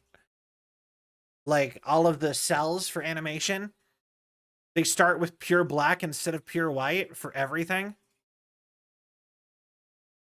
And that's like how they made that show. And it was just like an experimentation basically, because they worked on a show for a long time that did a weird technique and they just wanted to make something Japanese basically with that weird technique. Something about that I kind of love. I don't know much about Big O though. I never actually watched it. I remember when it was on Adult Swim all the time though. It's pretty much Batman, mech driving lawyer, uber rich. Oh, fair. But yeah, oh, something's happening. Wait. Uh oh, there we go. Oh, okay. It's so weird. I need to go look that up. Wonder why that keeps doing that. I hope it's not my PC not being strong enough to VTube. But yeah, yeah. But yeah, like I said, anime. I love anime. I watch a lot of anime. I'm always trying to watch more anime. Like I said, it's just, I don't know. It's just more consistently good and enjoyable than a lot of like Western TV, I think. Because like, I don't know, what's on TV in like America? Or like what shows are happening in America really? Like we have I think we're kind of past the age of sitcoms now. I think we get a lot of like the big drama series, but something about those always just feel like so much to me. They feel like too much every time. LaShine, welcome back. Kamega Kill is fair. On One Piece, buddy of mine has been begging me to. Yeah, One Piece. I love One Piece. I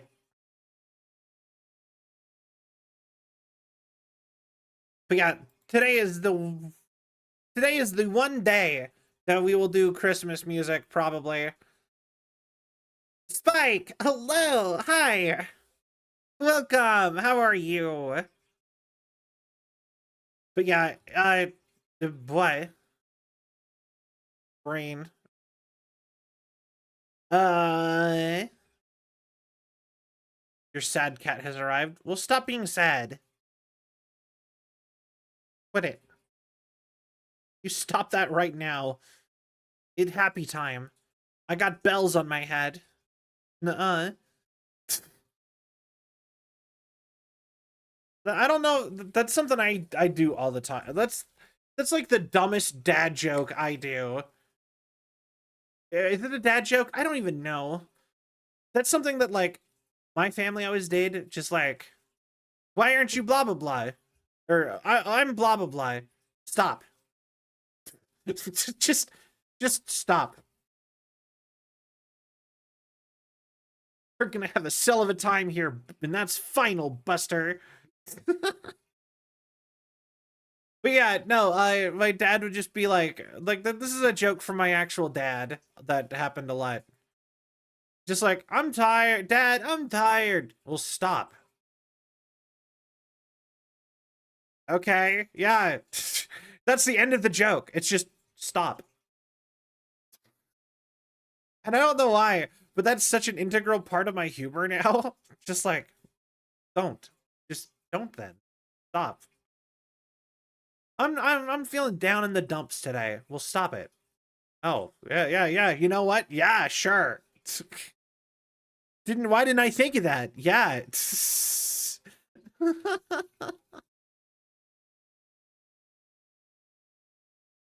I don't know. Something about that, I just love it. The perfect stream. It's perfect. But yeah, you get anything fun for Christmas? Actually, I shouldn't keep saying stuff like that. If people offer it up, sure. But like, a lot of people don't celebrate Christmas. I'm sure it can, but I had a good Christmas. I'm kind of. I actually, you know what? I should hit up Sil and see if we're gonna do anything fun for New Year's. Because the last few years, like literally the last couple years, we've always had some sort of like drinking fun stream.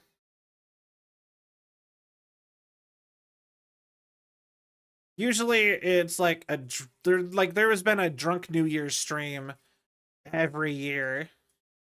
And it's usually I will stream and Silva stream and some other people that we know would stream, and we'd all kind of just like intermingle and party, and usually in VR chat is like a big thing, or a New Year's Eve thing, and do the like countdown in the New Year's VR chat world. So we're probably gonna do that again, I would assume. You know, we did it every year so far, so I guess expect a drinking or like a inebriated stream on New Year's. Is the Kamehameha that they use again? Yo, nice. You know what is the thing that I love that I haven't seen in a minute that I thought was funny? Is the meme of start the movie at this time so that when it's New Year's in the movie, it's New Year's in the real world. Or when the bombs go off in the movie, it's finally New Year's if you started at this exact time. Something about that is always, I used to love those, and I haven't seen anybody posting them in a while. Like and I don't mean a while in that like last year while. I mean, it feels like they've been gone for a year or two. I'm like, I want more movies that has a funny thing to like happen at midnight. I'll be right back. Okay, Bug. But yeah, I yeah.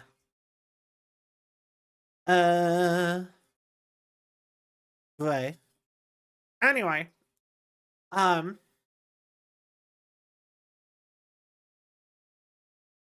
Man, you know, just something that I will say, if I stream, if I take too many days off streaming, I feel like I lose some streaming skills a little bit.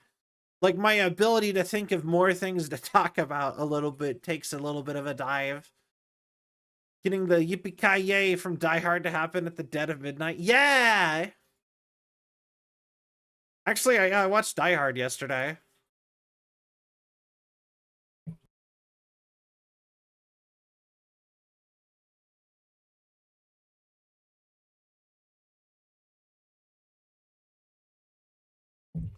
That's me. Oh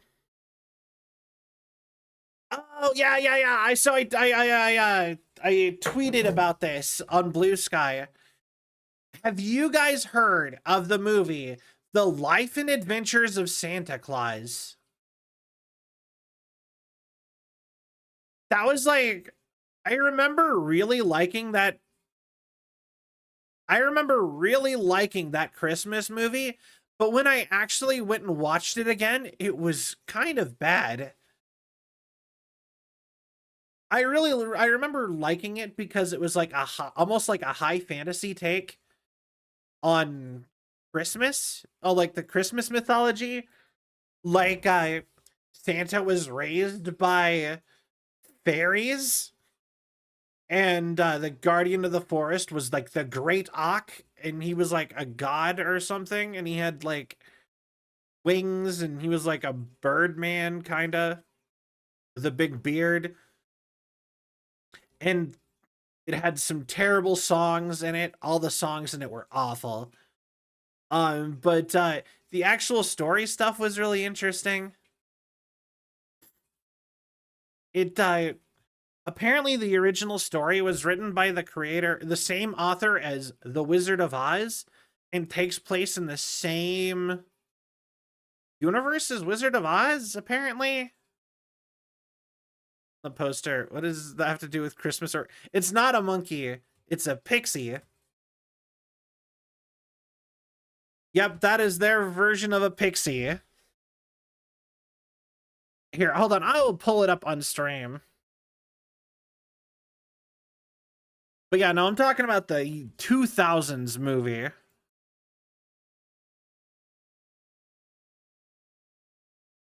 Give me like 2 seconds. All right. Hurry down the chimney tonight. Okay, this is the movie. Okay. So that's his mother next to him, the fairy. And at the bottom, that is a pixie.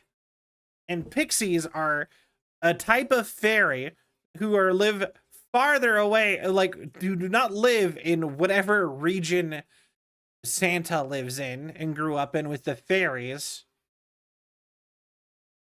And he is a pixie, and he is from somewhere else, but he got stuck there, and he's a pixie. There are trolls in the movie, though. The trolls are one of the bad guys, and they look like giant rock monsters. I have to pull up the trolls. Here, hold on. The trolls look like this. It's at best a troll like Hugo. But yeah, this is what the trolls look like. So he's a pixie.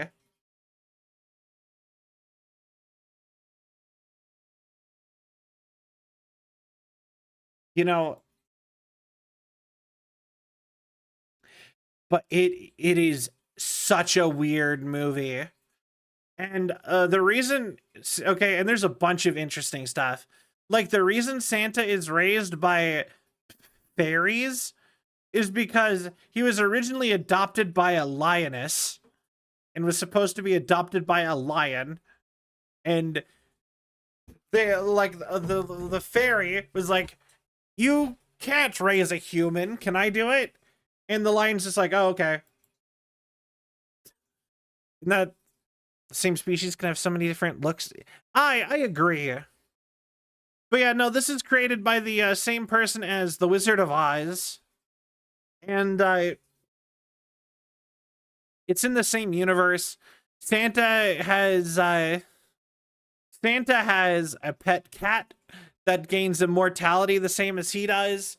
And him and all the fairy, like, there's a whole thing with him getting immortality and carving toy. It's weird. It's a weird show. But I remember watching that when I was a kid and loving it, and nobody knowing what that movie was. And then I found it again and I saved it for Christmas and watched it on Christmas. And I'm like, wow, I can see why nobody has heard of this movie. It's not that good, but I still love all the weird, like, high fantasy things about it. Also, all of the elves in that universe look exactly like fantasy dwarves. That's another one. They all have big, thick beards with elf ears. And they're the ones who make the toys and build his house and stuff. And they look like fantasy dwarves. Like 100% 1-to-1. And it's just like, okay. So the elves are the elves are dwarves. There are no dwarves. The pixies look more like a troll, and the trolls are golems. Okay, got it. I don't know. And then there's like the Great Auk, and he almost looks Egyptian, and he has big angel wings type of things on his back, and he has a big hat and big long beard. I don't know. It's so interesting. Actual country's medieval look of creatures than the modern. Yeah, I actually think that might be it, actually. Like I said, it's really interesting just in premise. And the craziest thing is it exists in the same world as Wizard of Oz, canonically. And I watched the 2D animated version. Apparently there's a stop motion one, and apparently trying to make the stop motion one is the movie that made Rankin Bass stop motion animation go out of business.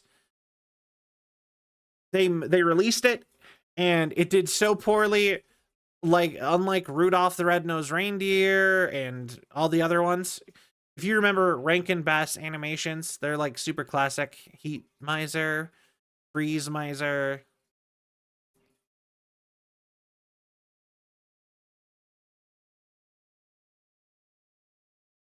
What is this?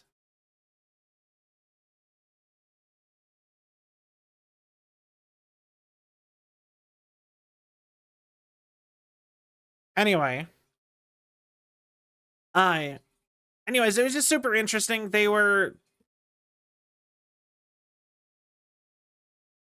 yeah,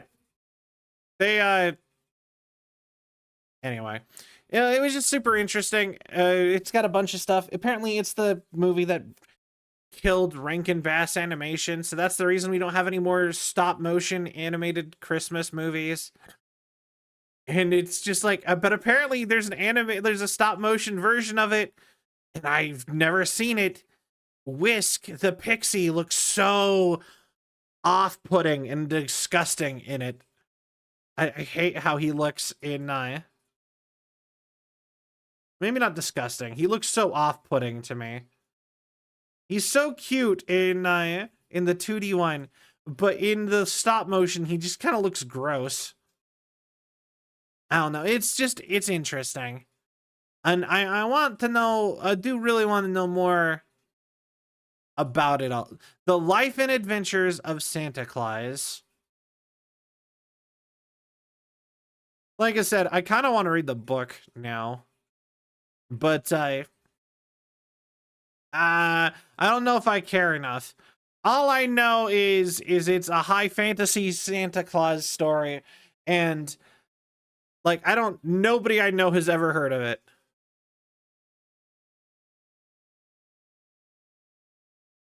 Here, I could show you the stop motion one too. Just since we already showed the other one. Will this pop? I need a picture that'll pop up. There we go.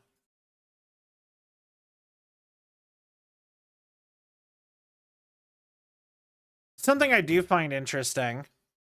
Ah, he's so big.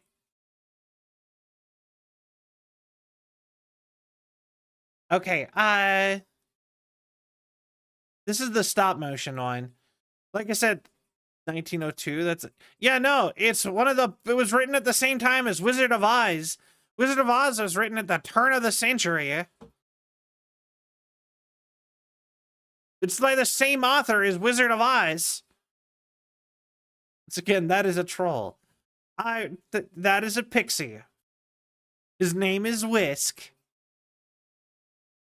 And yeah, his design in this one is really bad. I don't like how he looks. I like the other one a lot better. The other one's cute. Like, come on. This one, cute. That one, and not cute. But like I said, I prefer this one. Never seen this one, but I've seen pictures of this one, and it does just, I don't know how I feel. I like this one better. I assume this one's gonna be kind of better, but this is probably the better movie, I'm gonna assume. Of Hugo the Troll right now, and tell me they aren't the same speed. Hugo the Troll? Okay. Hugo the Troll.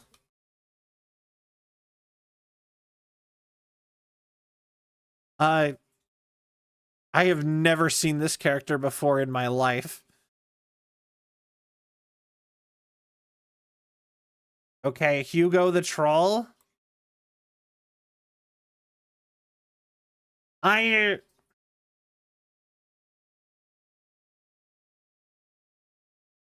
didn't see none of that.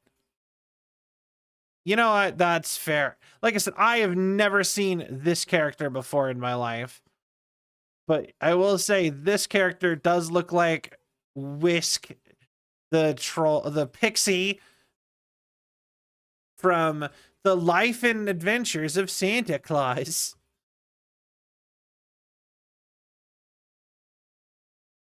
I will say they do look the same. I will give you that. Yes. But yeah, no, that was my attempt at trying to be like, that's my underrated Christmas movie that no one has ever seen. Is The Life and Adventures of Santa Claus, and it's not that good, but it is better than it probably you would think it would be.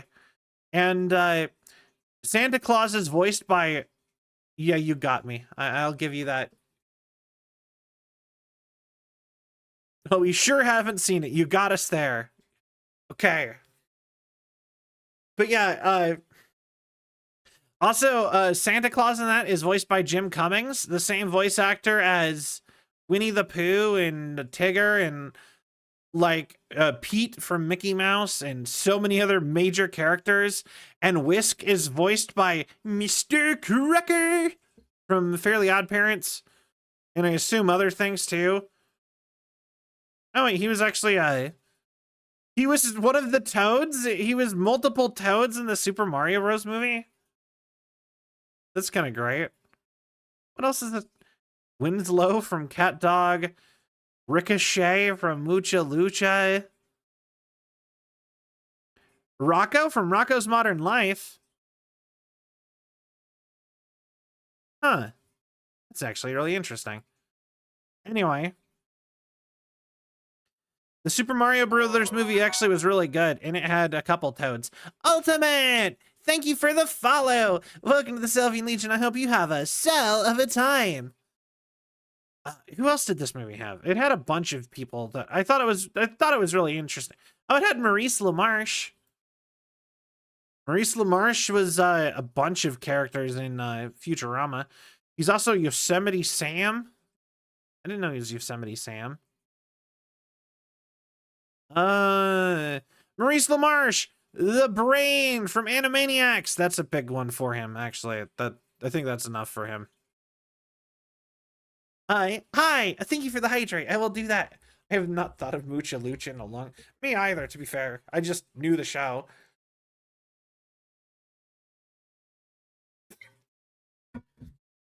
Hi. Thank you so much. But yeah, yeah, it's just a super obscure animated movie that I remembered, and I'm just like, does anyone else remember this at all? But yeah, no, the answer is no. People don't remember the movie where Santa was raised very briefly by a lion and then raised by fairies, and you know, I've had to fight trolls. It was, yeah.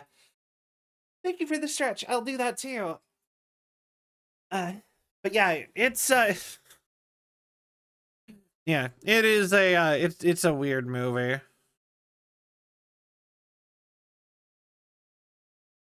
But yeah, like I said, I don't know. I don't even know how to go into it. Like I said, I went and watched it. And it's TV, and it's song. It's like big like flagship song is so odd. This is my first magical Christmas. Get it? Deliver all the presents before morning.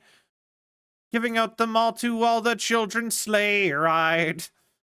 This is my most magical Christmas. Dun dun dun bum bum bum bum bum. Sleigh ride. It's like that long every time. You know, it just something about that is just really funny to me. I thought it was funny, but my younger brother was like, God, this is ass. The whole time we were watching it, he was like, this is so bad. You know, but like I said, I enjoyed that bad straight to DVD or VHS or whenever that came out Christmas movie. This is my first magical Christmas, digging out all the presents without them seeing the sleigh ride. Anyway, but welcome in Ultimate. I hope you are having a wonderful night. I hope you had a Merry Christmas or are about to have a wonderful Happy Hanukkah and or Kwanzaa or other holidays. Winter holiday season. Really getting into it. Yeah, I mean, the holidays are over, basically, for me, basically. All I have left is New Year's for what I personally celebrate. Maybe I'll make some potato pancakes in honor of Hanukkah. That's because I like those. Latkes. But I don't celebrate Hanukkah in any way, really. I just make potato pancakes and think they're good. Pancakes. Yeah. But yeah, you know, you know, probably not doing anything particularly of any sort for any of the other holidays. Maybe and then probably going to get inebriated for New Year's. In some way, inebriation will probably happen on New Year's. Okay, actually, you know what?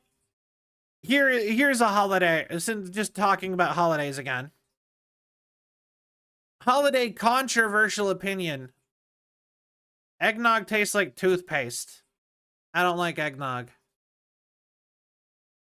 And I know what you're thinking. Stel, how does it taste like toothpaste? It's got all the grit in it like toothpaste does.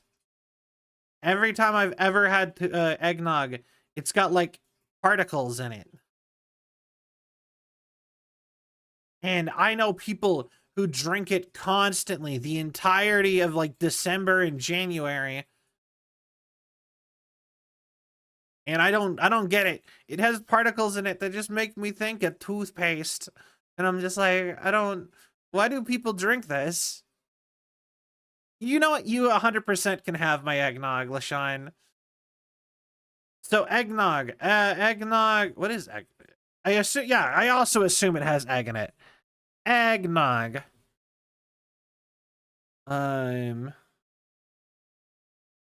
Okay, eggnog is milk or cream, sugar, raw eggs, one or more alcoholic spirit, and various spices, typically vanilla, nutmeg, and cloves.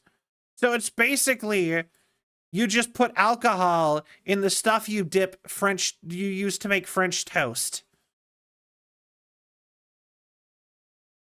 And then you drink it. I'm good. Yeah, yeah. But they sell it in a carton. They sell it in cartons and jugs here during Christmas. Well, thank you. I don't know who that's direct. I assume that's me directed to me, but thank you. But yeah, but where I live, it's always on the shelves. Eggnog is year round here. For a lot of places, it is not. It's thank you. I'm glad that you think I'm fun. But yeah, in most places, eggnog is only sold from like November to like February. But where I live, eggnog is sold year round. It is always on the stores. And I don't... Who is drinking eggnog in like July? I don't understand. Yeah, let me have this delicious Christmas dessert made out of raw egg, emulsified raw egg in July. I don't, but I don't know who would drink it. But also if you think it's some with a barely concealed addiction. But yeah, no, I don't like eggnog. To be fair, I haven't actually tried it in a while. But, yeah. Also, I just found... That is not something I would have expected to learn offhandedly. Did you know that that Tom and Jerry, the cartoon characters, are named after a version of a cocktail of a cocktail made by essentially making a hot eggnog from the 1820s? A Tom and Jerry is a form of hot eggnog cocktail using brandy and rum to the hot, served hot, usually in a mug or bowl. What? Okay, I guess. And aha! The Puerto Rican version of eggnog sounds way better because it has no egg in it, and it's called coquito. And it's you replace the milk and the egg with coconut juice and milk, and that's already sounds way more like a drinkable drink. It is straight raw egg. At least, okay, technically, if you make it yourself, it's supposed to be raw egg and it's cooked by the alcohol, but I assume it's probably kind of like hollandaise when you get it from the store, because they'd have to pasteurize it to make it safe to drink. Raw egg. Okay, here we go. Modern commercial eggnog manufacturers add gelatin and other thickeners, a cost-saving measure that enables manufacturers to produce a thick beverage while using less egg and cream. Commercial eggnog tends to contain less eggs than homemade nog. FDA regulations only require that 1% of a product's final weight be made up by egg solids for it to bear the eggnog name. Yes, a lot of commercial products sold as eggnog are permitted to contain milk, sugar, modified milk ingredients, a bunch of words I don't know. Eggnog, milk and cream containing milk, And 23 per in Canada. Canadian eggnog is way more egg than American, because American eggnog only needs to be 1% egg, but Canadian needs to be 23% egg. If a commercial product does not contain any eggs, it cannot be called eggnog. Okay. In the 2000s, they started selling sugar-free versions. Okay. Yeah, all right then. Raw eggs. So yeah, the alcohol is what makes the drinking the raw egg safe. Raw eggs are salmonella. Aged alcoholic eggs not become sterilized even if they made with contaminated eggs. Aging alcoholic eggnog sometimes for as long as a year. Ew! You make milk and sugar and raw egg, and then you age it for a year even with alcohol in it. That sounds disgusting.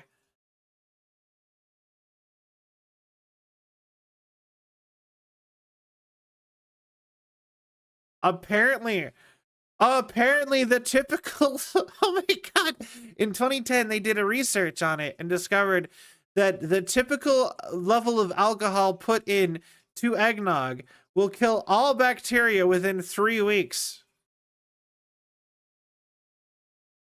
They say it's good for them. I think aged eggs are a thing in other countries, but I don't know about it in a drink. Like, I've seen I think it's Italy, either Italy or Spain, and they have a thing with egg yolks where they preserve them in salt. They like get a ton of salt and they just like they put egg yolk in the salt until it becomes solid, and you leave it in the salt and it just takes all the moisture out, and then you grate it on pasta.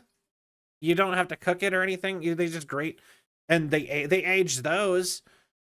But like, that to me seems different. That's more like making like an egg cheese, I guess, in my brain. And then I think salt kills bacteria. No, I know salt kills bacteria. I don't know. Everything about eggnog kind of squeebs me out a little. There's a good word for you. Squeeb.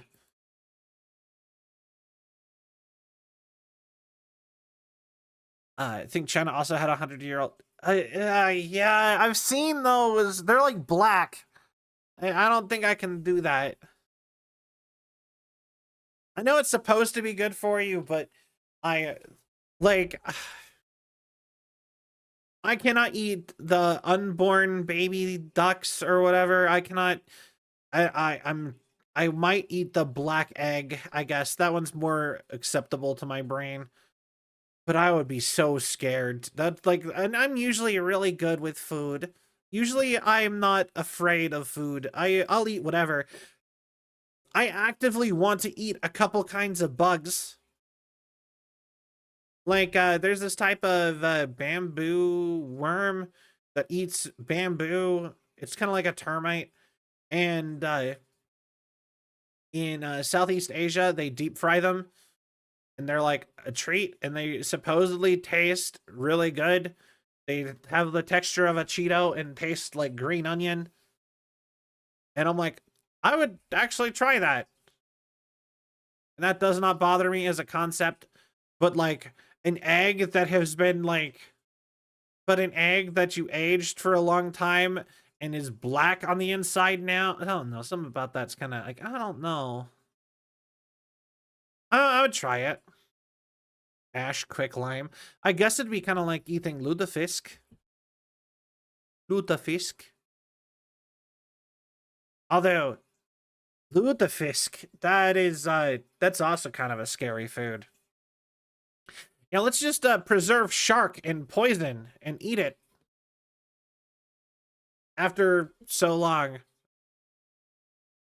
Yeah. If it's how do you know it's good? It's been in the can for however long, how many ever years.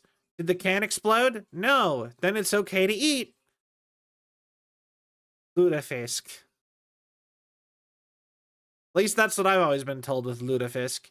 If the can hasn't exploded yet, it's safe to eat.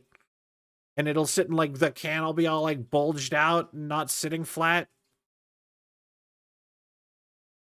Just, like... Yeah, like, that's, you know, I think a lot of places have scary food. Like, honestly, so... yeah.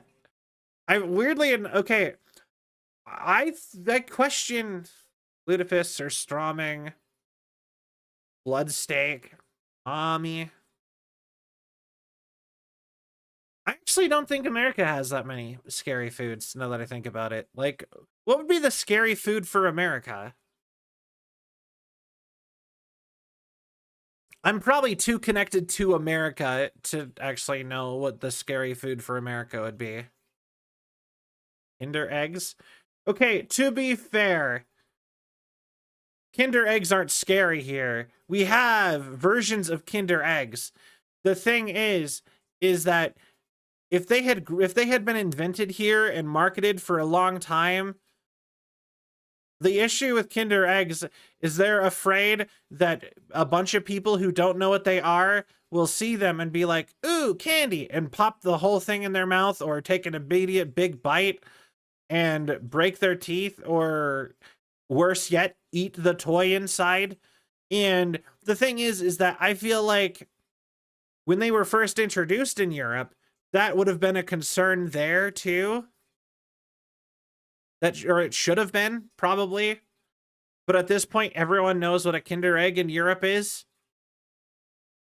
But in America, they weren't here, so now trying to introduce that, you'd have to go through a wave of kids choking on toys, probably, before the general public even knew enough about what they were to, you know what I mean? So that's why we banned them, is because they have the solid plastic toy. And also, it's just against, it's actually against our FDA codes to have them. But the thing is that haggis isn't American. Haggis is Scottish. Yeah, I'm like, I don't think we have anything. I can think of stuff that is scary to eat from America, but that's scary to eat for Americans. But like I can't think of anything that like is broadly that's more like broadly American that people would like be iffy on. Because like the only things I can think of that would be like sketchy American food that people might be scared to eat other places are from Hawaii and Alaska, which I don't know how much you want to count that. Because like in Alaska, they have moose jelly. And in Hawaii, some of their stuff kind of is a little bit scary. Like Hoi kind of is a scary. Moose jelly sounds tasty. No, okay, so moose jelly is literally all the cartilage from a moose nose boiled and like processed into like a thing. I can't even remember. I think it's a dessert even. I'd have to look it back up again. I know it's the they make it out of the cartilage of moose nose. Is it moose jelly? Yeah, jellied moose nose. A dish made by trapping moose nose in gelatinized broth and serving it like a loaf of bread. Yeah, and it's kind of like head cheese, I guess. Head cheese is scary for Americans. So having the local version of it from Alaska made out of moose is probably a bit is like an American thing that's scary to Americans, I would assume. Hilariously enough, I bet Europe probably wouldn't find that scary at all. Yeah, just like you guys have head cheese. I assume head cheese I'm sure is eaten. Oh, yeah, no, 100%. Americans probably would not be interested in eating eyeballs. We don't eat most organs either. Actually, I'd say a significant amount of Americans would be very scared of organs of any sort. A lot of Americans are afraid of things like tongue. Americans actually, I hate this one. A lot of Americans are actually scared of food with bones in it. Actually, yeah, liver is pretty much not eaten here anymore, I would say. When I was a kid, eating liver and onions was like a thing that was like, it was almost like a joke. Like it was in cartoons and stuff, and it was like a joke, like, oh, liver and onions, because it was like the worst food imaginable. And so like you might be able to find it here, like prepped to be food, but you're probably not gonna see, not many people are gonna buy it. Seems like it'd be a massive waste of meat. It'll probably mostly get ground up into sausage, to be honest. Anything that's in there that's safe to eat. But I've had liver. I've actually eaten liver. I don't like it, to be honest. It's gritty. I think it's the worst organ that I have eaten out of animals. Like I said, I'll try anything. Mostly. There's some stuff that'll scare me, but I'll probably still try it. And then there's only like one thing off the top of my head that I'm like, nope, not gonna eat, and that's the baby duck eggs. Just there's my limit. I won't go past the duck, the egg with the duck in it. But yeah, that's what hot dogs are made out of. It's all the little bits on the inside, all the bits that nobody wants to eat as a regular meal, ground up, put into sausages. So we can all pretend that that's not what that is. Pretty much. But yeah, no, like I said, Americans don't really eat organs. We don't, a lot of places don't even like eat meat that has bones in it. Dude, I've never tried heart, thinking of it. I think I've had it in a soup once. Sausage casing. I will say stuff like,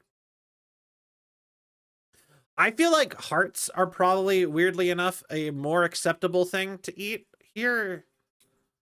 Like I see grilled chicken hearts a bunch, but that's more of it's more of a gimmick at like churrasco or other, like other cultures' food. People will like use it as like a food of bravery kind of a thing. Like, yeah, I ate chicken hearts grilled by a professional chef at a 4-star restaurant. Yeah, chicken hearts. You know what I mean? As if it's like a big fan, like a man test of manliness. I always thought stuff like that was kind of insulting. Yeah, probably is. Actually, yeah, if you go watch like the old Fear Factor show, most of it is like, especially any of the food challenges are literally food from other countries. Almost all of it. That's why we know it was safe to eat. So just be like, deep fried tarantula, and then Americans would be like, and then over in Cambodia, it's like one of their like their favorite dishes, and they're just like, yo, that's common in another. I mean, yeah, that. I mean, at least you tried it. Like I said, food can be scary. Like I said, I look at the baby duck egg and I'm like, no, never. Like, you'd have to be hardcore to eat that, and I don't care that it's not hardcore in another culture. I'm like, it's not, you know what I mean? But like, you know what I mean? It's like, I still think it's like, you know what I mean? It's intense. It's like, it's crazy like that.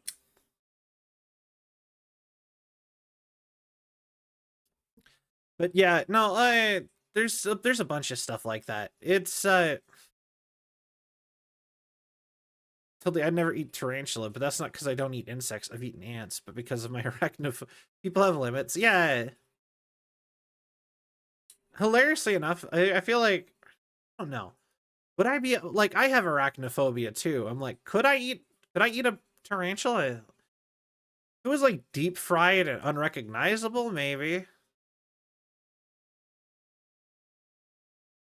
I've eaten scorpion before. Scorpion kind of tastes like a gooier shrimp.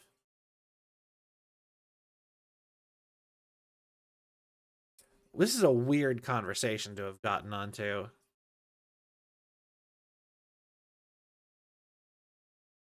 I'm not sure, honestly. I wouldn't be able to tell you for actually how the process of eating a tarantula would be.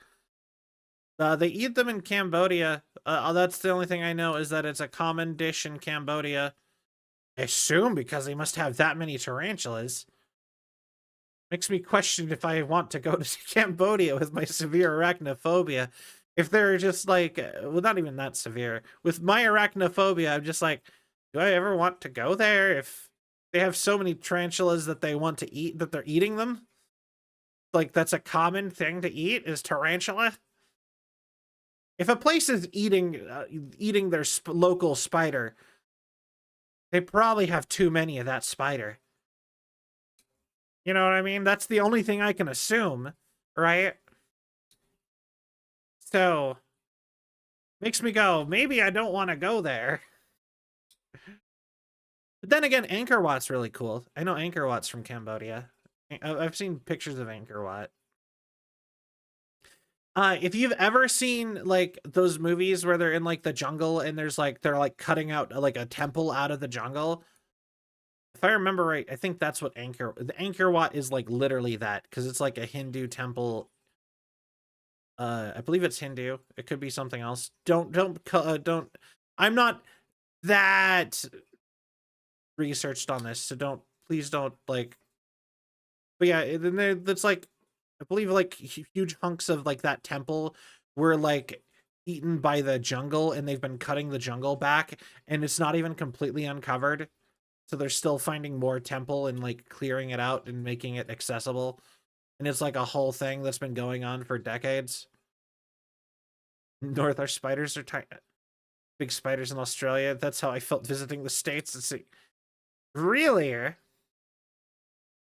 Well, the funny part is that like there's no spider in a like, at least the thing is in America, in at least North America, there is no spider that is so poisonous that you will die before you can get to the hospital. That is the one bright side about American spiders. Nothing is that poisonous. Even like black widow spiders and like brown recluses and whatever, all of them are like the super poisonous spiders. All of them are not so poisonous that you'll just die. You'll have time to go to get to a hospital before and get anti-venom before anything happens. She was horrifying. Fair. I used to see cat face spiders all the time. They're big funnel spider or web spiders. I don't know. Like I said, I have seen a bunch of spiders. I don't like, spiders aren't is, I don't know. I did the play. Black widows are the only ones that really scare me anymore. Oh, they're called cat face spiders because their butt is shaped like a cat head. It's got horns or like ears, and they kind of form like a cat head as its butt. Like the thorax.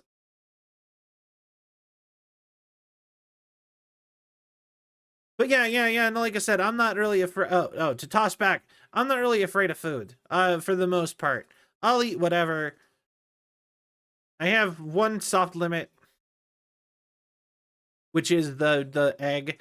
I'm actually like, I get paranoid sometimes with my actual eggs that I eat, with like if I have a weird texture in like a hard boiled egg, my brain always goes to, there was a baby bird in this, and then I'm like, there's never actually a bird in that. They check for that, but I'm always positive I'm gonna be the one person who gets like a baby bird egg in my like dozen eggs at the grocery store. So I think it's because that's such a like a fear that eggs are scary for me. That the baby bird egg is so scary for me as a food item. Yeah, they're like what else could, like I said, I'm pretty open. I'll try anything once. Now, the thing that bothers my parents though is if I know I don't like something, I don't like it. And they always call it picky food. They're like, "Ah, you're such a picky eater." And I'm like, "No. I tried the thing. I've tried it multiple times." But the fact that I just like I have stuff I don't like and would rather not eat means that I'm picky apparently. And I'm like I eat like beef tongue tacos is one of my favorite food. Like I eat beef tongue tacos, I ate fried scorpion. I've eaten like all sorts of crazy stuff that you guys would be that my parents would flip out over. In fact, I regularly do. A lot of my favorite foods squeeb them out because I don't like like the typical stereotypy American food. I like a lot of Asian and Mexican food. Into that, like a lot of that's scary to them. Uh or you know what I mean? So they're like, I don't know. And then but but then because I don't like because I would rather not have like olives on my pizza and would rather just not eat if like or something like that. Not that's not a good one. I can deal with olives on my pizza. Hold on, what's another thing I don't like? Um uh because I'm not a fan of, let's go with until recent, like actually this year is the first year I've actually liked crab. I used to really hate crab, and I used to hate crab really bad. I did not like the texture of crab. I did not like crab. So because I used to hate crab, and this is anyways, they'll be like, we're gonna go to a crab boil when one of your kids has openly stated that they hate crab, you know, and I will go there, take a bite of crab, determine that I still hate crab, and be done eating, and be like, all right, I don't want any more. And then they'll be like, oh, you're such a picky eater. You should just eat it anyway. And I'm like, but I hated it. And I used to do that all the time. And then, like, with things that I've tried and didn't like, I'd be like, I don't like it. I don't want to eat it. And I always tried it every time, and then be like, oh, you're so picky. And the thing is that I always insist on trying it every single time. That's like the funny part. And they still are always like, you're so picky. You don't like everything that we like. And yet I'm sitting here like trying to get them to try anything that's not like typical American or European cuisine.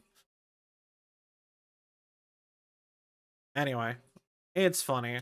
Asian food is so damn divine. They know it. Yeah, I love they they're really good at mixing stuff. I feel like when it comes to European and American food, a big thing that we do with a lot of our stuff is we make a bunch of separate things and then you eat them together. And by together, I don't mean like all mixed in together. I mean separately at the same time. And then in Asia, I think a lot of their food is put it all together. You take a bunch of seasonings and sauces and meats and vegetables and stuff, and you put it together to make like a balanced thing. And instead, in the West, we do here is one thing that's good, and it goes and it tastes well in a way that kind of goes with this thing, but you don't have to eat them at the same time. So here's both of those things, and here is another thing that may or may not, the same as the other one. It may or may not taste good with at the same time as this thing, or it could taste good after that thing, you know, so on and so forth. And I feel like I said, that's like that seems to be a lot of the case of like Western food, and that's something I really like about Asian food. Is a lot of it is just like one. It's like a lot more cohesive. You eat one thing and you're like, ah, good. I don't know where I was really going with that. I was thinking specifically in the lines of like steak and potatoes, or like a sausage and noodles or something kind of like those kind of dishes. It seems like there's there's more of those kind of things. Anyway, we're gonna move on. Don't get that recall as a kid. As I told my grandma, I don't like this food. It's making me sick. Ah, yeah, I've heard a bunch of people have stories like that. That's the worst. It's especially bad when it happens sometimes that people are actually allergic to the thing that they were talking about, and it's just like, wait, yeah, they're actually allergic, and it turns out like your parents just didn't believe you. I've heard a bunch of stories about people like that. Oh, hey, table. Yeah, I realized that I turned off the Christmas music, and I forgot to click it onto the the background with the with music. So I was like, I should probably have something in the background. Oh, I mean, I can bring back the table if you want, but like, it's not really a point to me standing behind a table slightly off center. I guess I could. But then that leaves all this open space over here. So. Yippee! Okay, we can do... Ah, wait.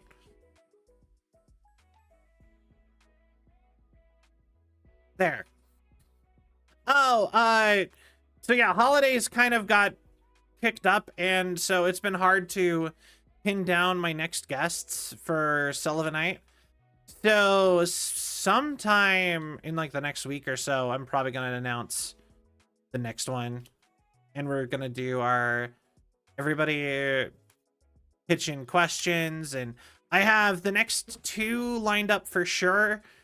I have a third one kind of picked out that I need to do to test out our, because like a big part of what I'm selecting my guests right now on.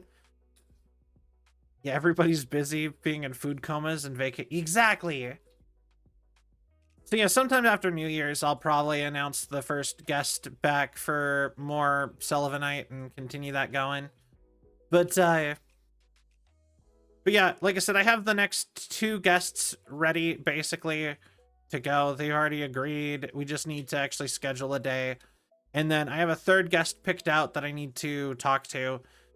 And then after I've done all that, because like I said, I'm trying to pick people to test out how I'm going to do things.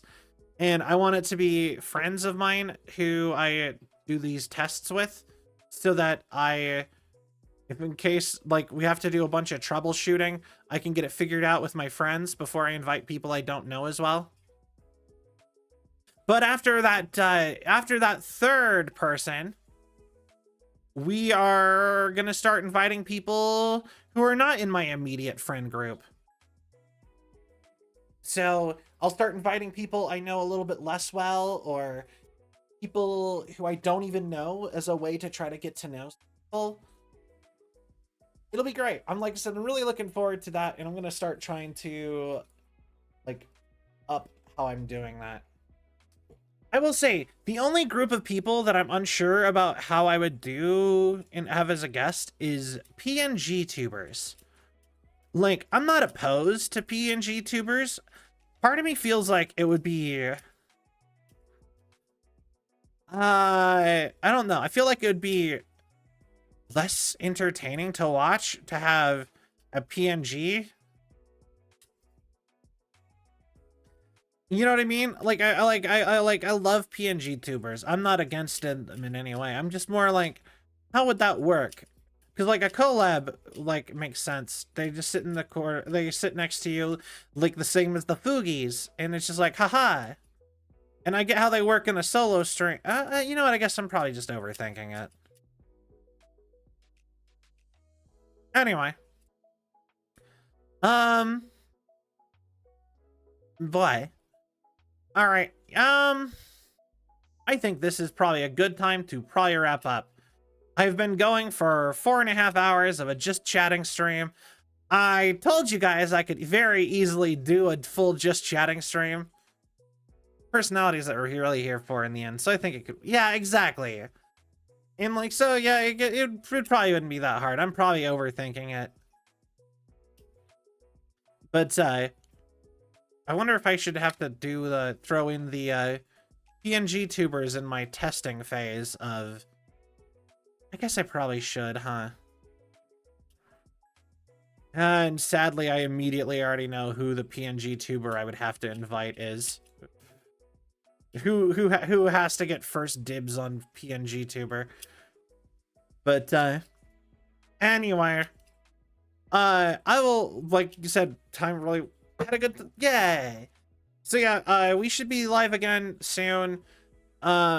Probably tomorrow. There's a good chance it'll be tomorrow. If not, either. But like I said, my family are here till Sunday, so it'll be a little bit come and go till Sunday. So sorry if I'm a little bit more absent than normal, but anyway, we are going to raid. I'm gonna find us somebody to raid. But yeah, we should be back again soon. I wanted to do a just chatting stream for Christmas specifically and talk about Christmas stuff. So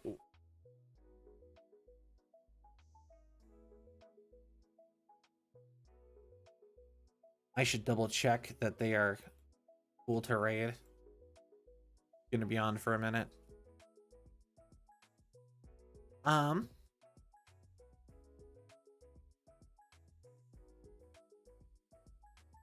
right. Anyway, yeah, I wanted to make sure I got a stream in for Christmas and that of just chatting and we could talk about what I did for Christmas and stuff. I thought that would be fun. So yeah, after today, we'll probably try to rush to get. We'll probably start not rush. We'll probably be working on Cyberpunk. Very true. Very true. But yeah, we'll probably be back with some more Cyberpunk soon. Like I said, we could. I think we can finish that in like maybe 2 to 3 streams max. But anyways, thank you all so much for watching. I hope you all had a cell of a time. If you enjoyed the show and you haven't yet, please give a follow. It really helps with the algorithm and my self-esteem. Join the Discord if you want to keep up to date with all things Cell. Check out our socials. We have a new video coming out every Monday and Thursday. Why Monday and Thursday? I don't know. It's kind of arbitrary, honestly. On both YouTube and TikTok, so don't worry about the potential TikTok ban. And if you'd like to get our Corpo merch, you can get those there. And if you'd like to go on Patreon and check out my VShojo audition tape, it is there as pretty much the only piece of content that's on there. All right, thank you all so much for watching, and I hope you all had a cell of a night. Goodbye, everybody.